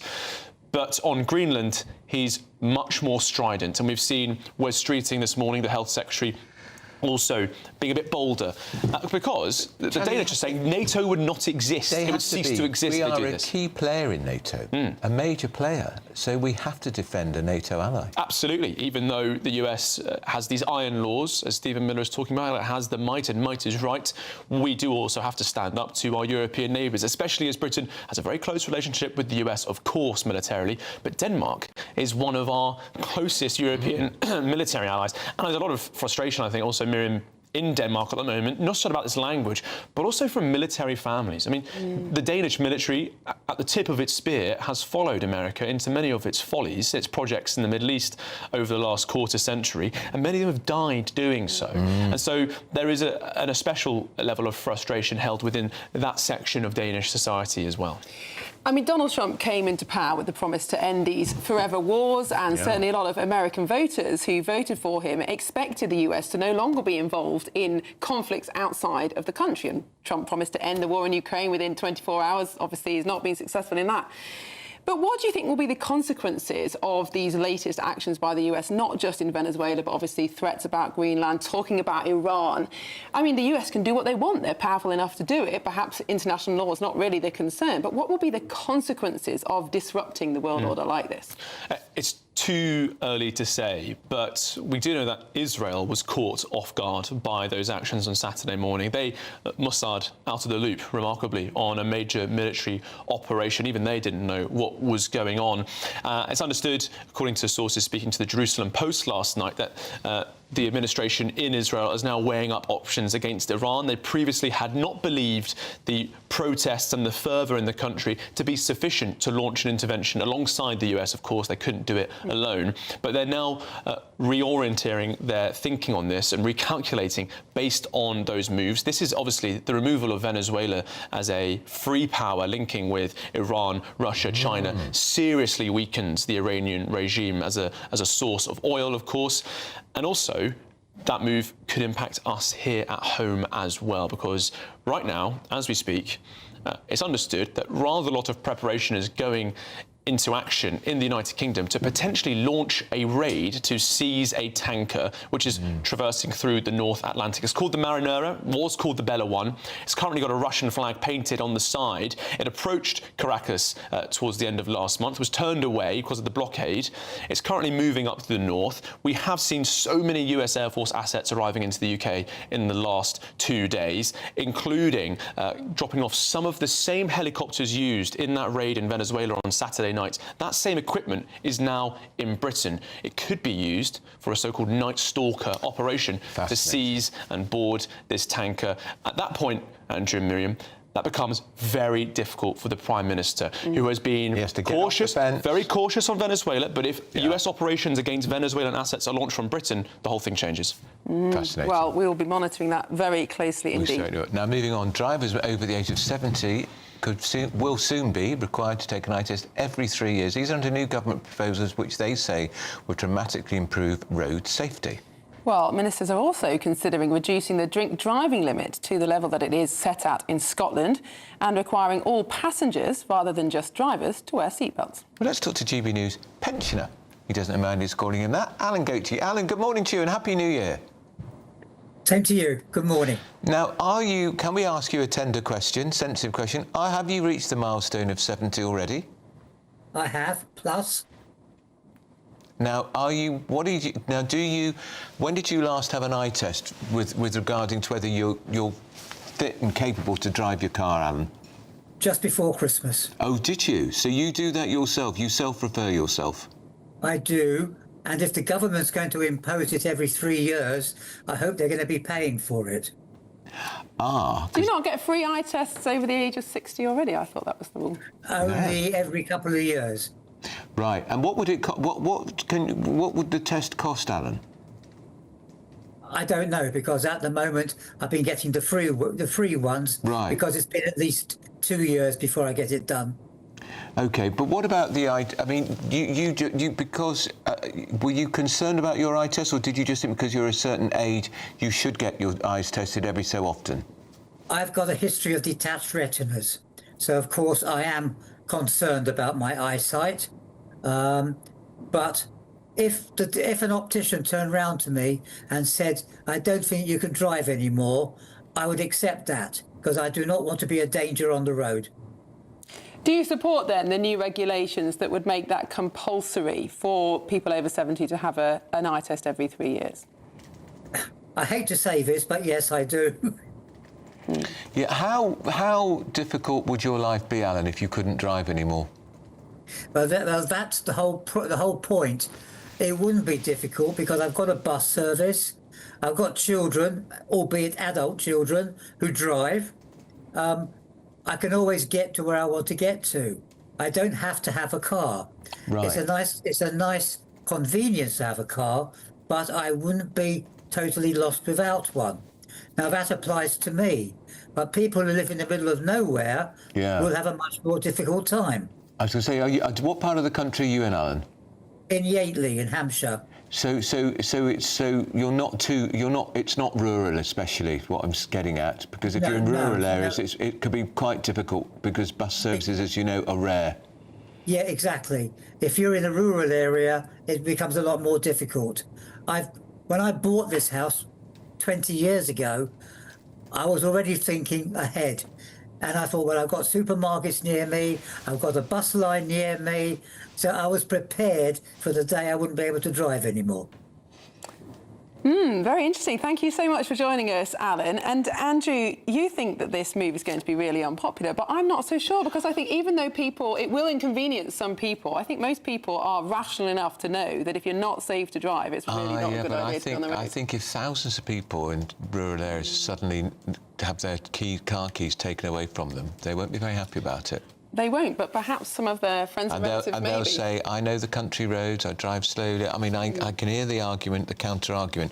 But the point, I think, Mary, is it'll be an administrative disaster, because everything they do is. And Anna's making the point, who's going to pay for it? And if you are in a fixed income... you do get, I'm pretty sure, you do get free eye tests when you're a pensionable age. Alan was saying only every so many years. Every 2 years, but this will only be every 3 years, so that's more than sufficient. Well, we'll see. Anyway, we'll look it up. Of course, we want you to vote in this, because we've got a You Decide poll. Yes, if you scan the QR code that's on your screen now, tell us whether or not you think that drivers over 70 should be forced to have their eyes tested. It's a brave thing for them to do, I think, the government, because successive governments haven't. No, that's true. It could be brave. Could be popular, who knows? Yeah.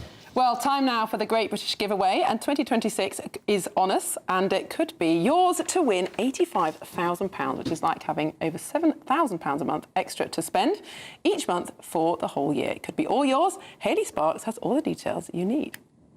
It's a brand new year, and we're giving you the chance to win our biggest cash prize to date.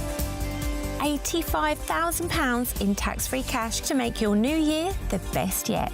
And we've come to the Aurora Collection Resort here in Lapland to celebrate. Imagine what the coming year could look like for you with a whopping £85,000 in the bank. You can have the complete Lapland experience all in one place by visiting the Northern Lights Village, or just safe in the knowledge that this year is on us. An incredible £85,000 in tax-free cash could be yours. For another chance to win £85,000 cash, text cash to 63225. One entry costs £2.50 plus one standard network rate message, or text bonus to 63225. 5 entries cost £5 plus one standard network rate message. Go to gbnews.com/win. Entries start at £2.50. Call 0903 686 3232. Calls cost £2.50 plus your network access charge, or post your name and number to GB18 PO Box 8690 Derby DE1 9TT.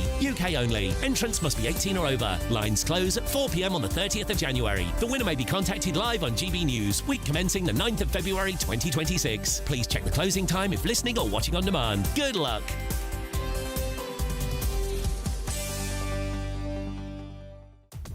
Well, still ahead, new analysis has found that Labour is failing to build enough homes to keep pace with the levels of immigration that we're experiencing.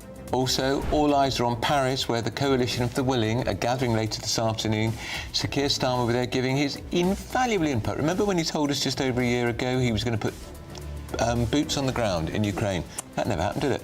Well, we'll be going through that and more with Nigel Nelson and Piers Pottinger. You're watching Britain's Newsroom on GB News.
Mornings don't have to be tiresome, especially if you have the right company.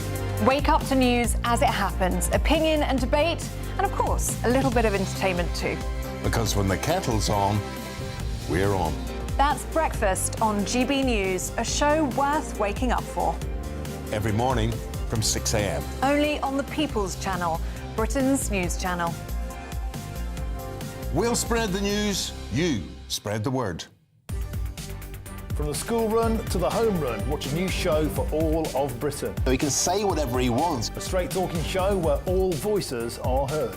And, you know, when are we going to stop talking about smashing the gangs and actually do it? With the stories that matter from every part of our country. There's a bit of a crash landing there for your Chancellor. Bold, fearless and standing up for you. That's me, Martin Daubney, 3 p.m. till 6 p.m, weekdays, here only on GB News. The People's Channel, Britain's news channel. Westminster's full of talk, but out here, it's the real world. Am I allowed to talk then? No, that's it. This is where it matters, real people and real lives. That's what politics is all about. The fact has Trump made a good start? No. Straight answers, no spin, and just a couple of pints. How many fingers have I got up? About 10. So join me for Lee Anderson's Real World every Friday at 7 p.m, only on GB News. The People's Channel, Britain's news channel.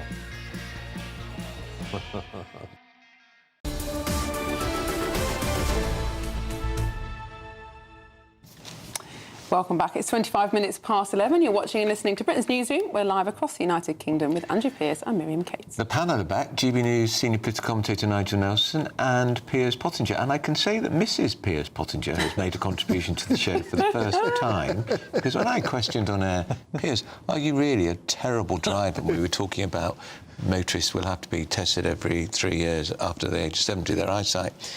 She texted eventually or shouted into her phone or into her car that she was driving, yes he is, you're that bad. Yeah, I'm afraid so, yeah.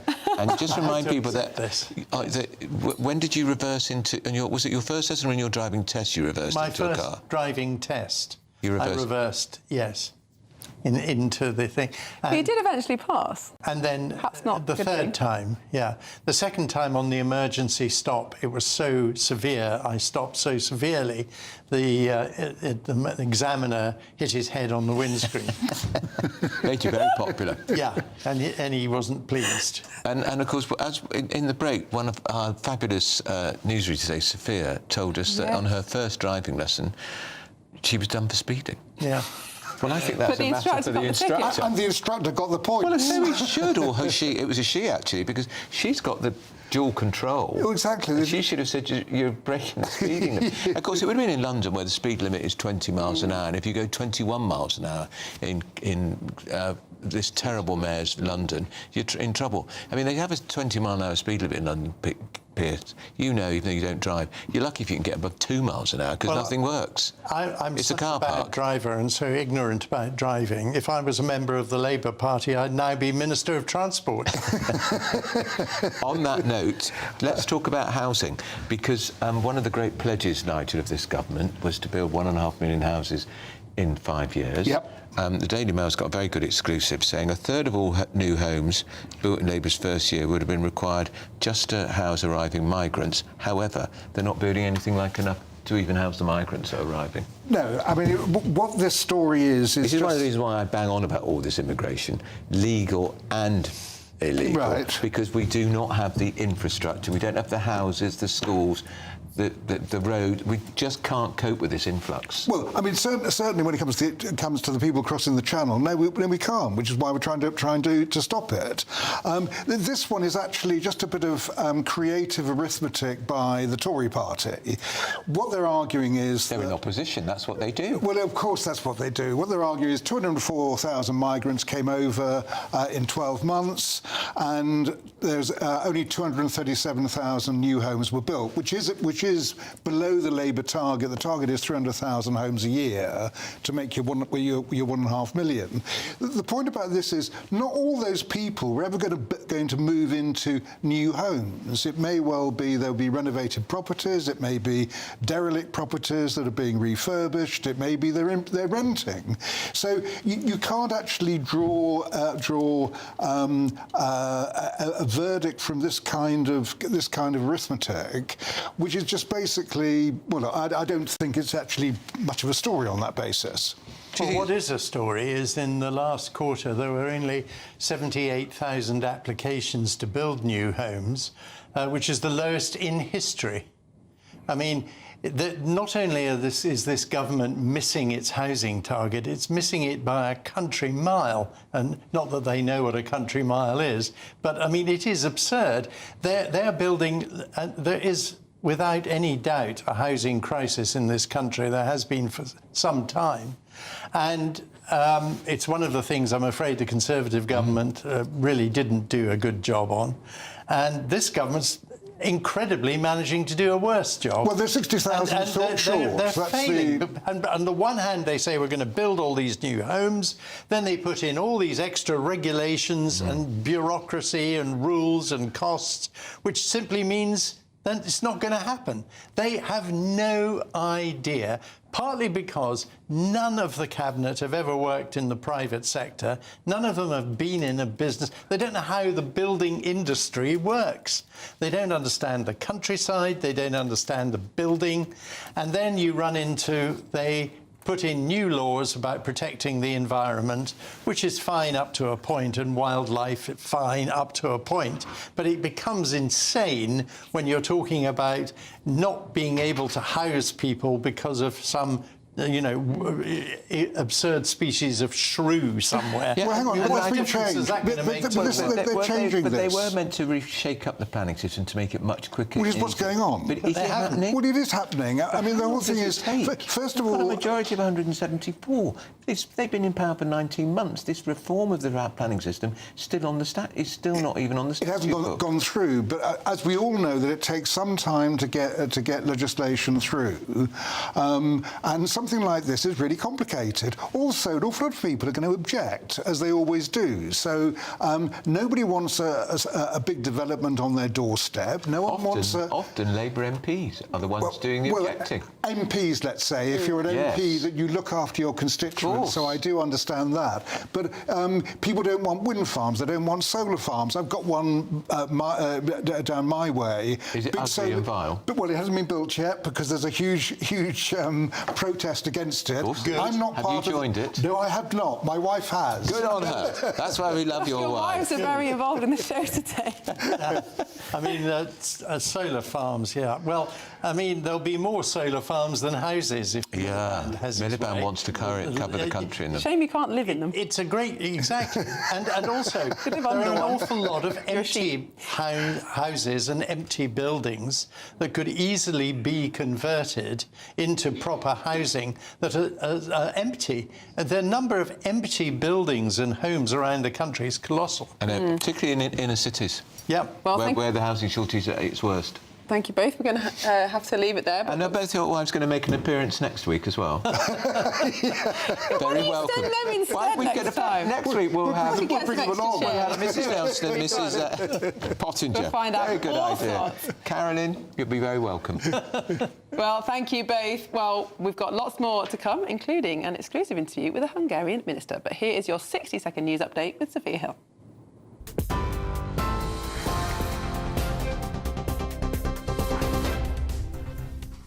Very good morning. The headlines just after 11:30. Sir Keir Starmer is expected to meet with allies today to discuss the future of Ukraine, but concern is growing now over the legality and global fallout of America's actions after President Trump's capture of former Venezuelan President Maduro. A press conference in Crans, Montana has revealed that no safety checks were carried out for 5 years at the bar where a fire killed 40 people in Switzerland. Health experts have welcomed plans for a new NHS online hospital targeting conditions like menopause and prostate problems, saying it could help people stay healthier and boost productivity. Mandatory eye tests for drivers over 70 are on the table under new government road safety plans aimed at cutting deaths and serious injuries. And Britain's deep freeze is tightening its grip. That's as fresh weather warnings are in place as lows of minus 12 degrees are possible across the country. Northern Scotland braces for more heavy snow after hundreds of schools remain closed for a second day. Those are the headlines for now. More on those stories at the top of the hour. You can now watch GB News live across the United States of America and the world on Truth Plus. Scan the QR code to find out more or visit gbnews.com/truth.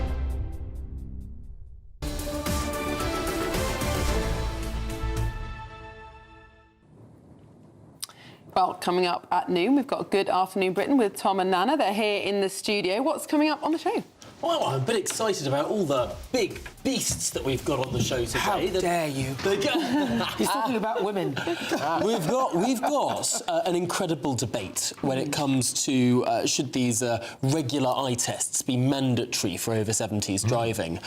We've got the one and only Edwina Currie up against Anne Widdecombe. It's going to be a blockbuster debate. Which side are they on? So, because Anne Widdecombe's a former health minister. She is, but she's against the idea, whereas Edwina Currie thinks that it's a former health good idea. Actually, Anne Widdecombe wasn't a health minister. No, she was Shadow Home Secretary. Shadow Home Secretary, that's right, yeah. We've also got, we're going to be speaking live to Quentin Letzi, wrote a really good piece in the Mail, basically about the meeting that happened yesterday. We had Yvette Cooper, no sign of Keir Starmer. Where was the Prime Minister Zara yesterday? Sultana and Jeremy Corbyn were there. But he made a bit of a no-show, so Quentin did a really interesting piece. He certainly did. Which sort of said that perhaps Keir Starmer might need to look for Cuban bodyguards. The great foreign policy whiz and expert wasn't in the comments of that extraordinary statement. I thought it was amazing, really. No, something else incredible happened in Parliament late last night, and that's that in the Lords they were voting on... Yes, they were. And the handover of that territory, the surrender of our territory. There was an amendment placed by Arlene Foster, which was to say this cannot be done without the say-so of the Chagossians. Yeah. Without the self-determination of the Chagossian people, that their territory cannot be handed over to Mauritius. It came within 10 votes of passing, but sadly Labour and Lib Dem peers voted against or simply didn't turn up. Anyway, Arlene Foster is going to be on the show talking about her amendment and, frankly, the ones that did pass. There were some that did pass. There were, I think, around 4 that passed. So, as the term is, ping-pong. It's going to go back to the Commons, be very interesting to see just how much pressure is put on MPs to see if they're going to... Because the pressure from the government will be to get rid of these amendments, but it has delayed the handover of British territory. This was not in Labour's manifesto to surrender the Chagos Islands, so these defeats could stand. They could, and should. But it's interesting, isn't it? Keir Starmer is so adamant about Greenland and the people in Denmark keeping their land, but yet when it comes to Chagos and to the Chagossians, he's just not interested. And he's not even giving it away, he's paying them to take it. It's extraordinary.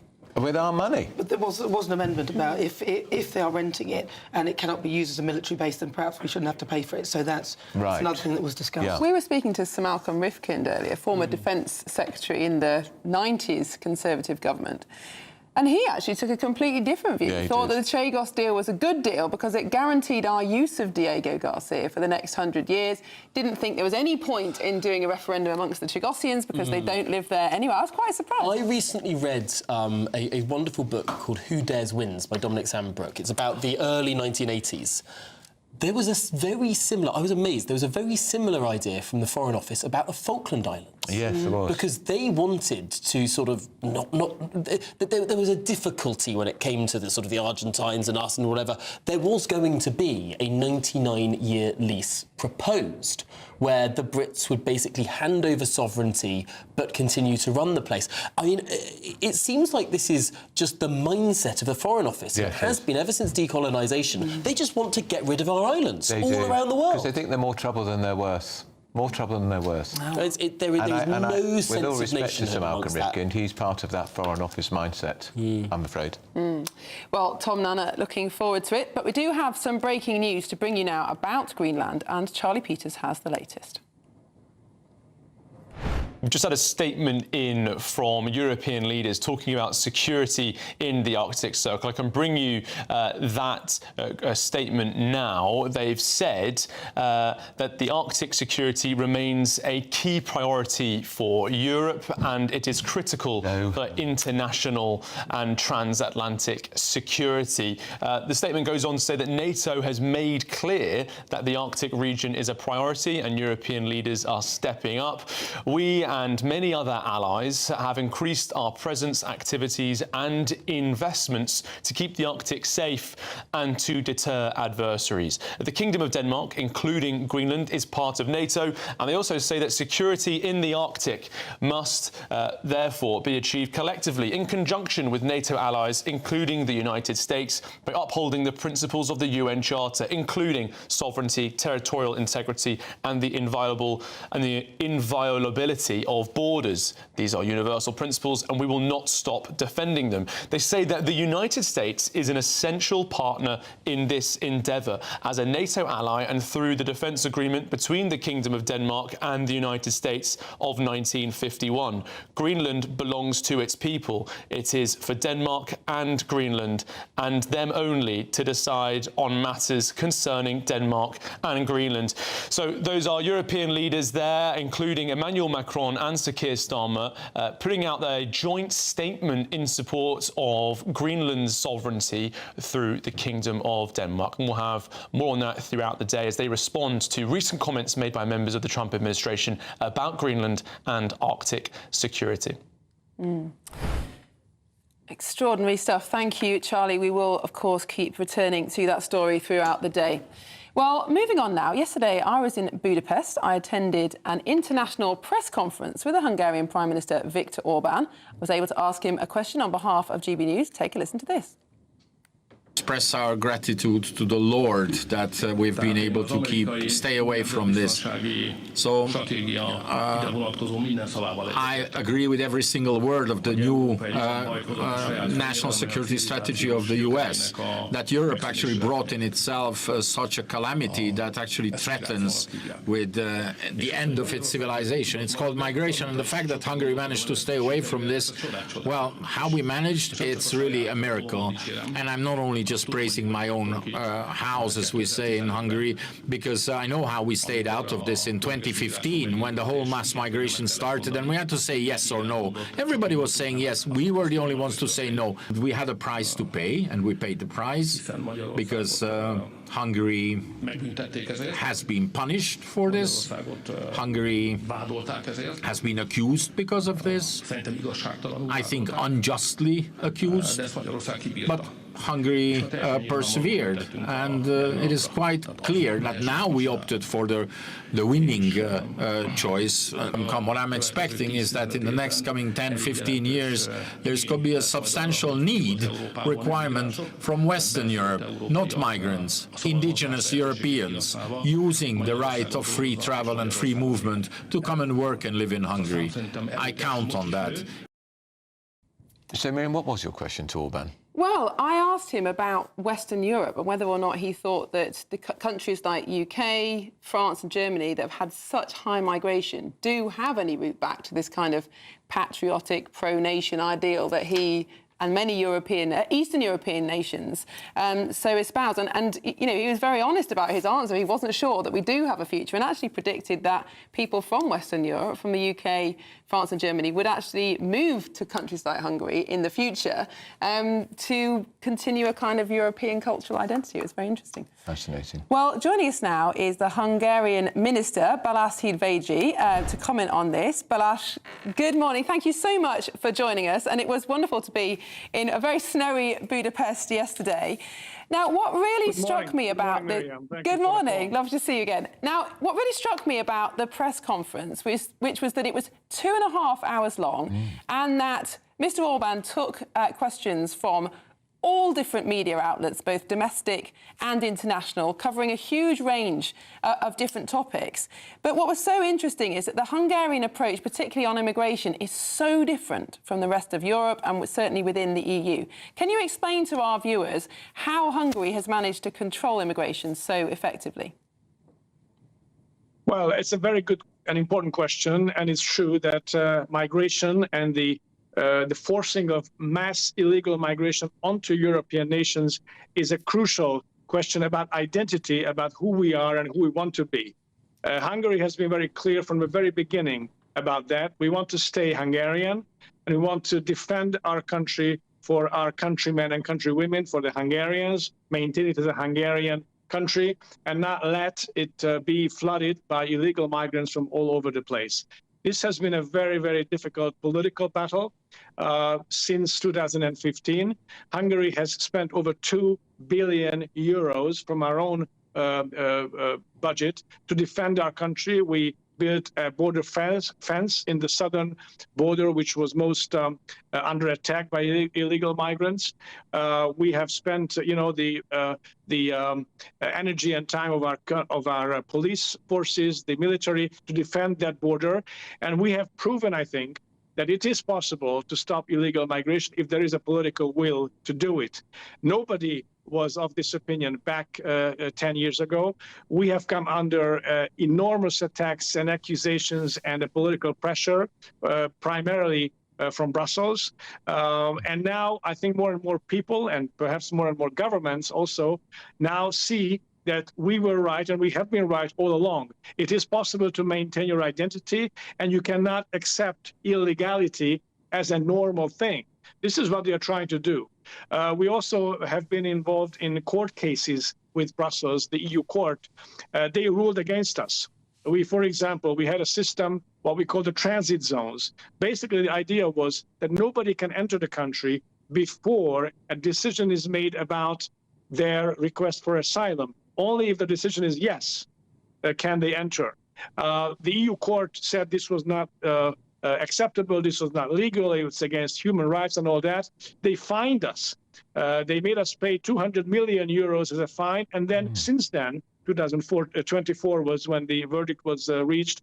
They say that we have to pay a daily fee of €1 million as a punishment for our stance to defend our country. This is outrageous, we think, but we will maintain our determined defense of our identity and of our country. Well, Minister, are you going to pay that fine? They are withholding this fine from the EU funds that we are entitled to get from Brussels. This is an ongoing political battle. It's not finished. It's not over, because Brussels, against all the the clear illustrations and proofs on the contrary, still keep saying that migration is a good thing. They keep saying that it's an inevitable thing and it's just part of normal life, and everybody must be happy if their country and culture is changed forever. We don't think so. And I think this battle is about the core and the soul of Europe and our children and grandchildren. So it's a battle that is definitely worth fighting for, and it's a position that has to be maintained and defended. And we urge our European partners, primarily, we have allies in the patriotic group, the Patriots for Europe group, and when we see, in fact, a change across Europe in terms of how people think about migration and also how governments respond, in some places it may be too late to turn back a tide that was, let loose many years ago, and that already has changed many countries and their everyday lives. We don't want that. We want to maintain our peace and security for the Hungarian people, and again, our identity as Hungarians and Europeans. I wish our minister spoke like you did, Minister. Thank you. Well, thank you so much for joining us, Balázs Hidvégi. And I do think that people are finally starting to take notice of the Hungarian example. Yes. Having criticised it for so long, people are realising that perhaps you were right all the time. Thank you so much for joining us. Thank you. And all the best. I appreciate the call and this opportunity, and I wish all the best for the British people. Happy New Year. Could you come over here and be our Interior Minister, please? You'll be very welcome. Thank you so much. I think he's got an election to fight, so maybe after that. Why don't we tell the European courts to get stuck? And it's astonishing that they've done that from within the EU. Exactly. Which shows that it's all about political will. Exactly. And we always democracy. kowtow to that European Court of Human Rights. The Tories and Reform are onto the right thing. Just get out of it. But they don't care.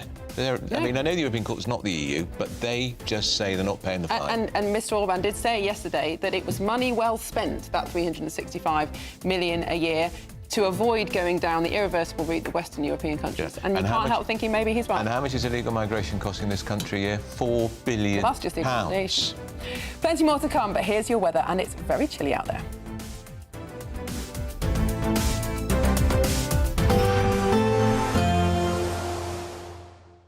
You're looking happy. Well, the forecast looks good. So you've sorted the travel insurance then? All Clear Travel Insurance sponsors GB News Travel Destinations Forecast. The cold weather we're experiencing in the UK also affecting Spain at the moment. Warm winds, meanwhile, in Greece, but with some heavy rain ahead of an area of low pressure that is moving through parts of Italy. So wet for Italy, Croatia, much of Greece during Wednesday. Meanwhile, plenty of sunshine for Spain and sunny spells for Portugal, but temperatures well below average on Wednesday, recovering a little later this week. All Clear Travel Insurance sponsors GB News Travel Destinations Forecast.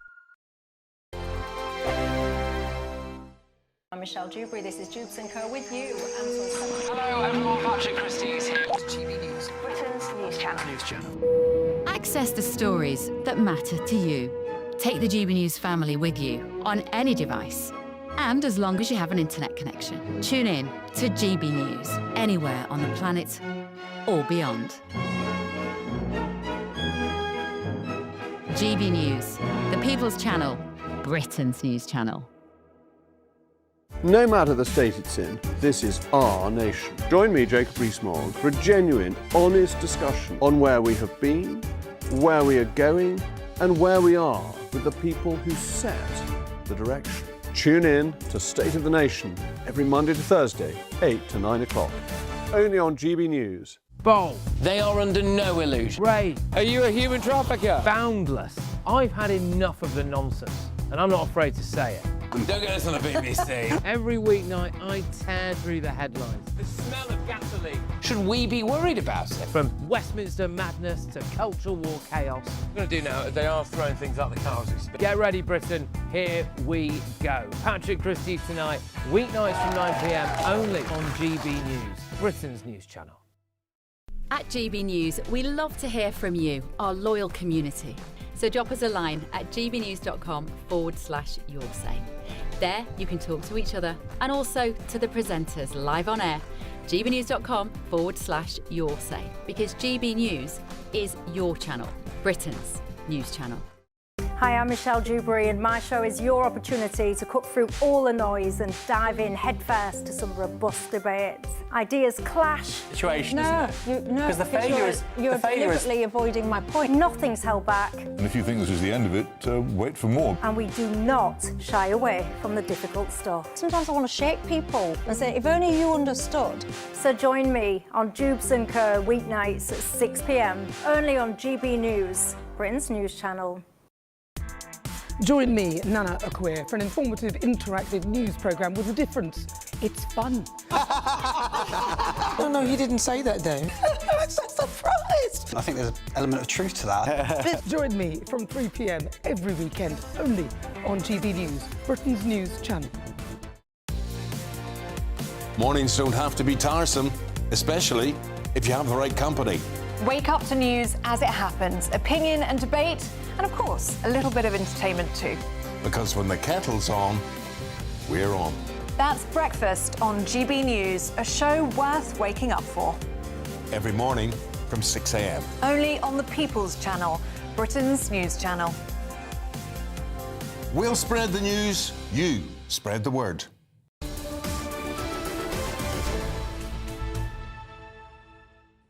Well, we're now looking at pictures of Ukraine President Volodymyr Zelensky arriving for the so-called Coalition of the Willing, where world leaders are gathering today. Not world leaders, including, of course, Donald Trump, who's a significant figure in all of the Ukraine talks, and, of course, no Vladimir Putin. Well, we can see the French President Emmanuel Macron there embracing Volodymyr Zelensky as they walk up the steps. Of course, as well as our own former Prime Minister Boris Johnson, Emmanuel Macron was key in leading the European response to Ukraine. I don't know if you remember at the beginning, actually, of the war, Emmanuel Macron was advocating for keeping dialogue going with Putin. He was. But that was something that the rest of Europe ditched very quickly. Yeah. And, of course, we have to return to... The Prime Minister was key to all of this, and I think he coined it the Coalition of the Willing, I think. And, of course, he did say, boots on the ground, which I didn't agree with. But nothing happened there. Now, that's it from Britain's Newsroom. Up next, Good Afternoon Britain with Tom and Anna. We'll see you tomorrow. And yes, we'll be live at the Elysee Palace as the Prime Minister is expected to arrive. Plus, we'll be discussing Chagos. What on earth is going on? But first, let's get some weather.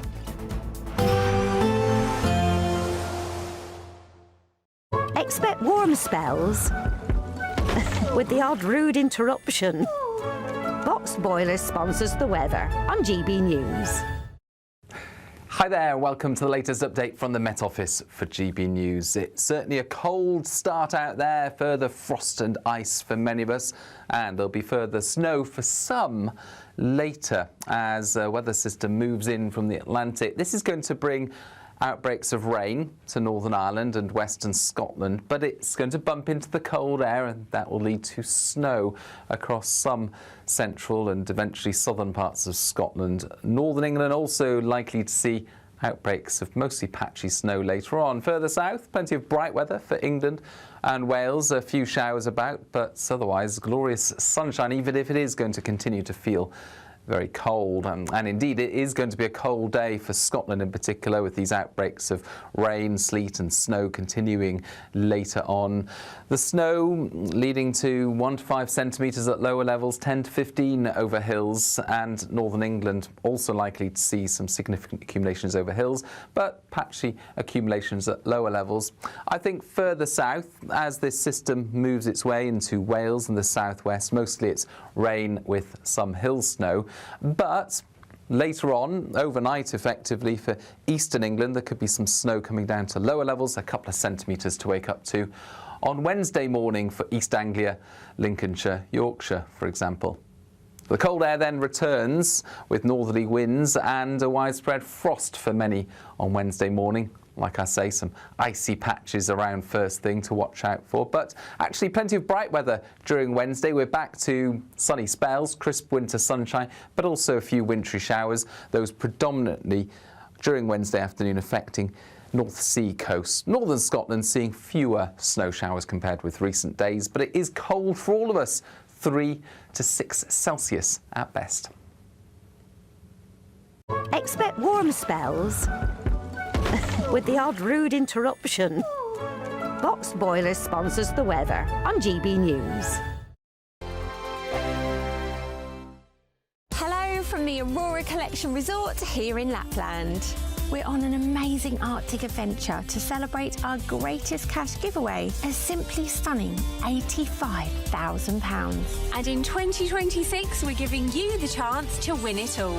For another chance to win £85,000 cash, text cash to 63225. One entry costs £2.50 plus one standard network rate message. Or text bonus to 63225. 5 entries cost £5 plus one standard network rate message. Go to gbnews.com/win. Entries start at £2.50. Call 0903 686 3232. Calls cost £2.50 plus your network access charge. Or post your name and number to GB18 PO Box 8690 Derby DE1 9TT. UK only. Entrants must be 18 or over. Lines close at 4 p.m. on the 30th of January. The winner may be contacted live on GB News, week commencing the 9th of February 2026. Please check the closing time if listening or watching on demand. From the school run to the home run, watch a new show for all of Britain. He can say whatever he wants. A straight talking show where all voices are heard. And, you know, when are we going to stop talking about smashing the gangs and actually do it? With the stories that matter from every part of our country. There's a bit of a crash landing there for your Chancellor. Bold, fearless and standing up for you. That's me, Martin Daubney, 3 p.m. till 6 p.m, weekdays, here only on GB News. The People's Channel, Britain's news channel. Westminster's full of talk, but out here, it's the real world. Am I allowed to talk now? No, that's it. This is where it matters, real people and real lives. That's what politics is all about. In fact, has Trump made a good start? No. Straight answers, no spin, and just a couple of pints. How many fingers have I got up? About 10. So join me for Lee Anderson's Real World every Friday at 7 p.m, only on GB News. The People's Channel, Britain's news channel. Britain was once the envy of the world. But look around. A nation that no longer knows what it is or where it's going. A country that's broken. How do we fix Britain? How do we bring it back? Friday night with Matt Goodwin at 8 p.m. only on GB News. No matter the state it's in, this is our nation. Join me, Jacob Rees-Mogg, for a genuine, honest discussion on where we have been, where we are going, and where we are with the people who set the direction. Tune in to State of the Nation every Monday to Thursday, 8 to 9 o'clock, only on GB News.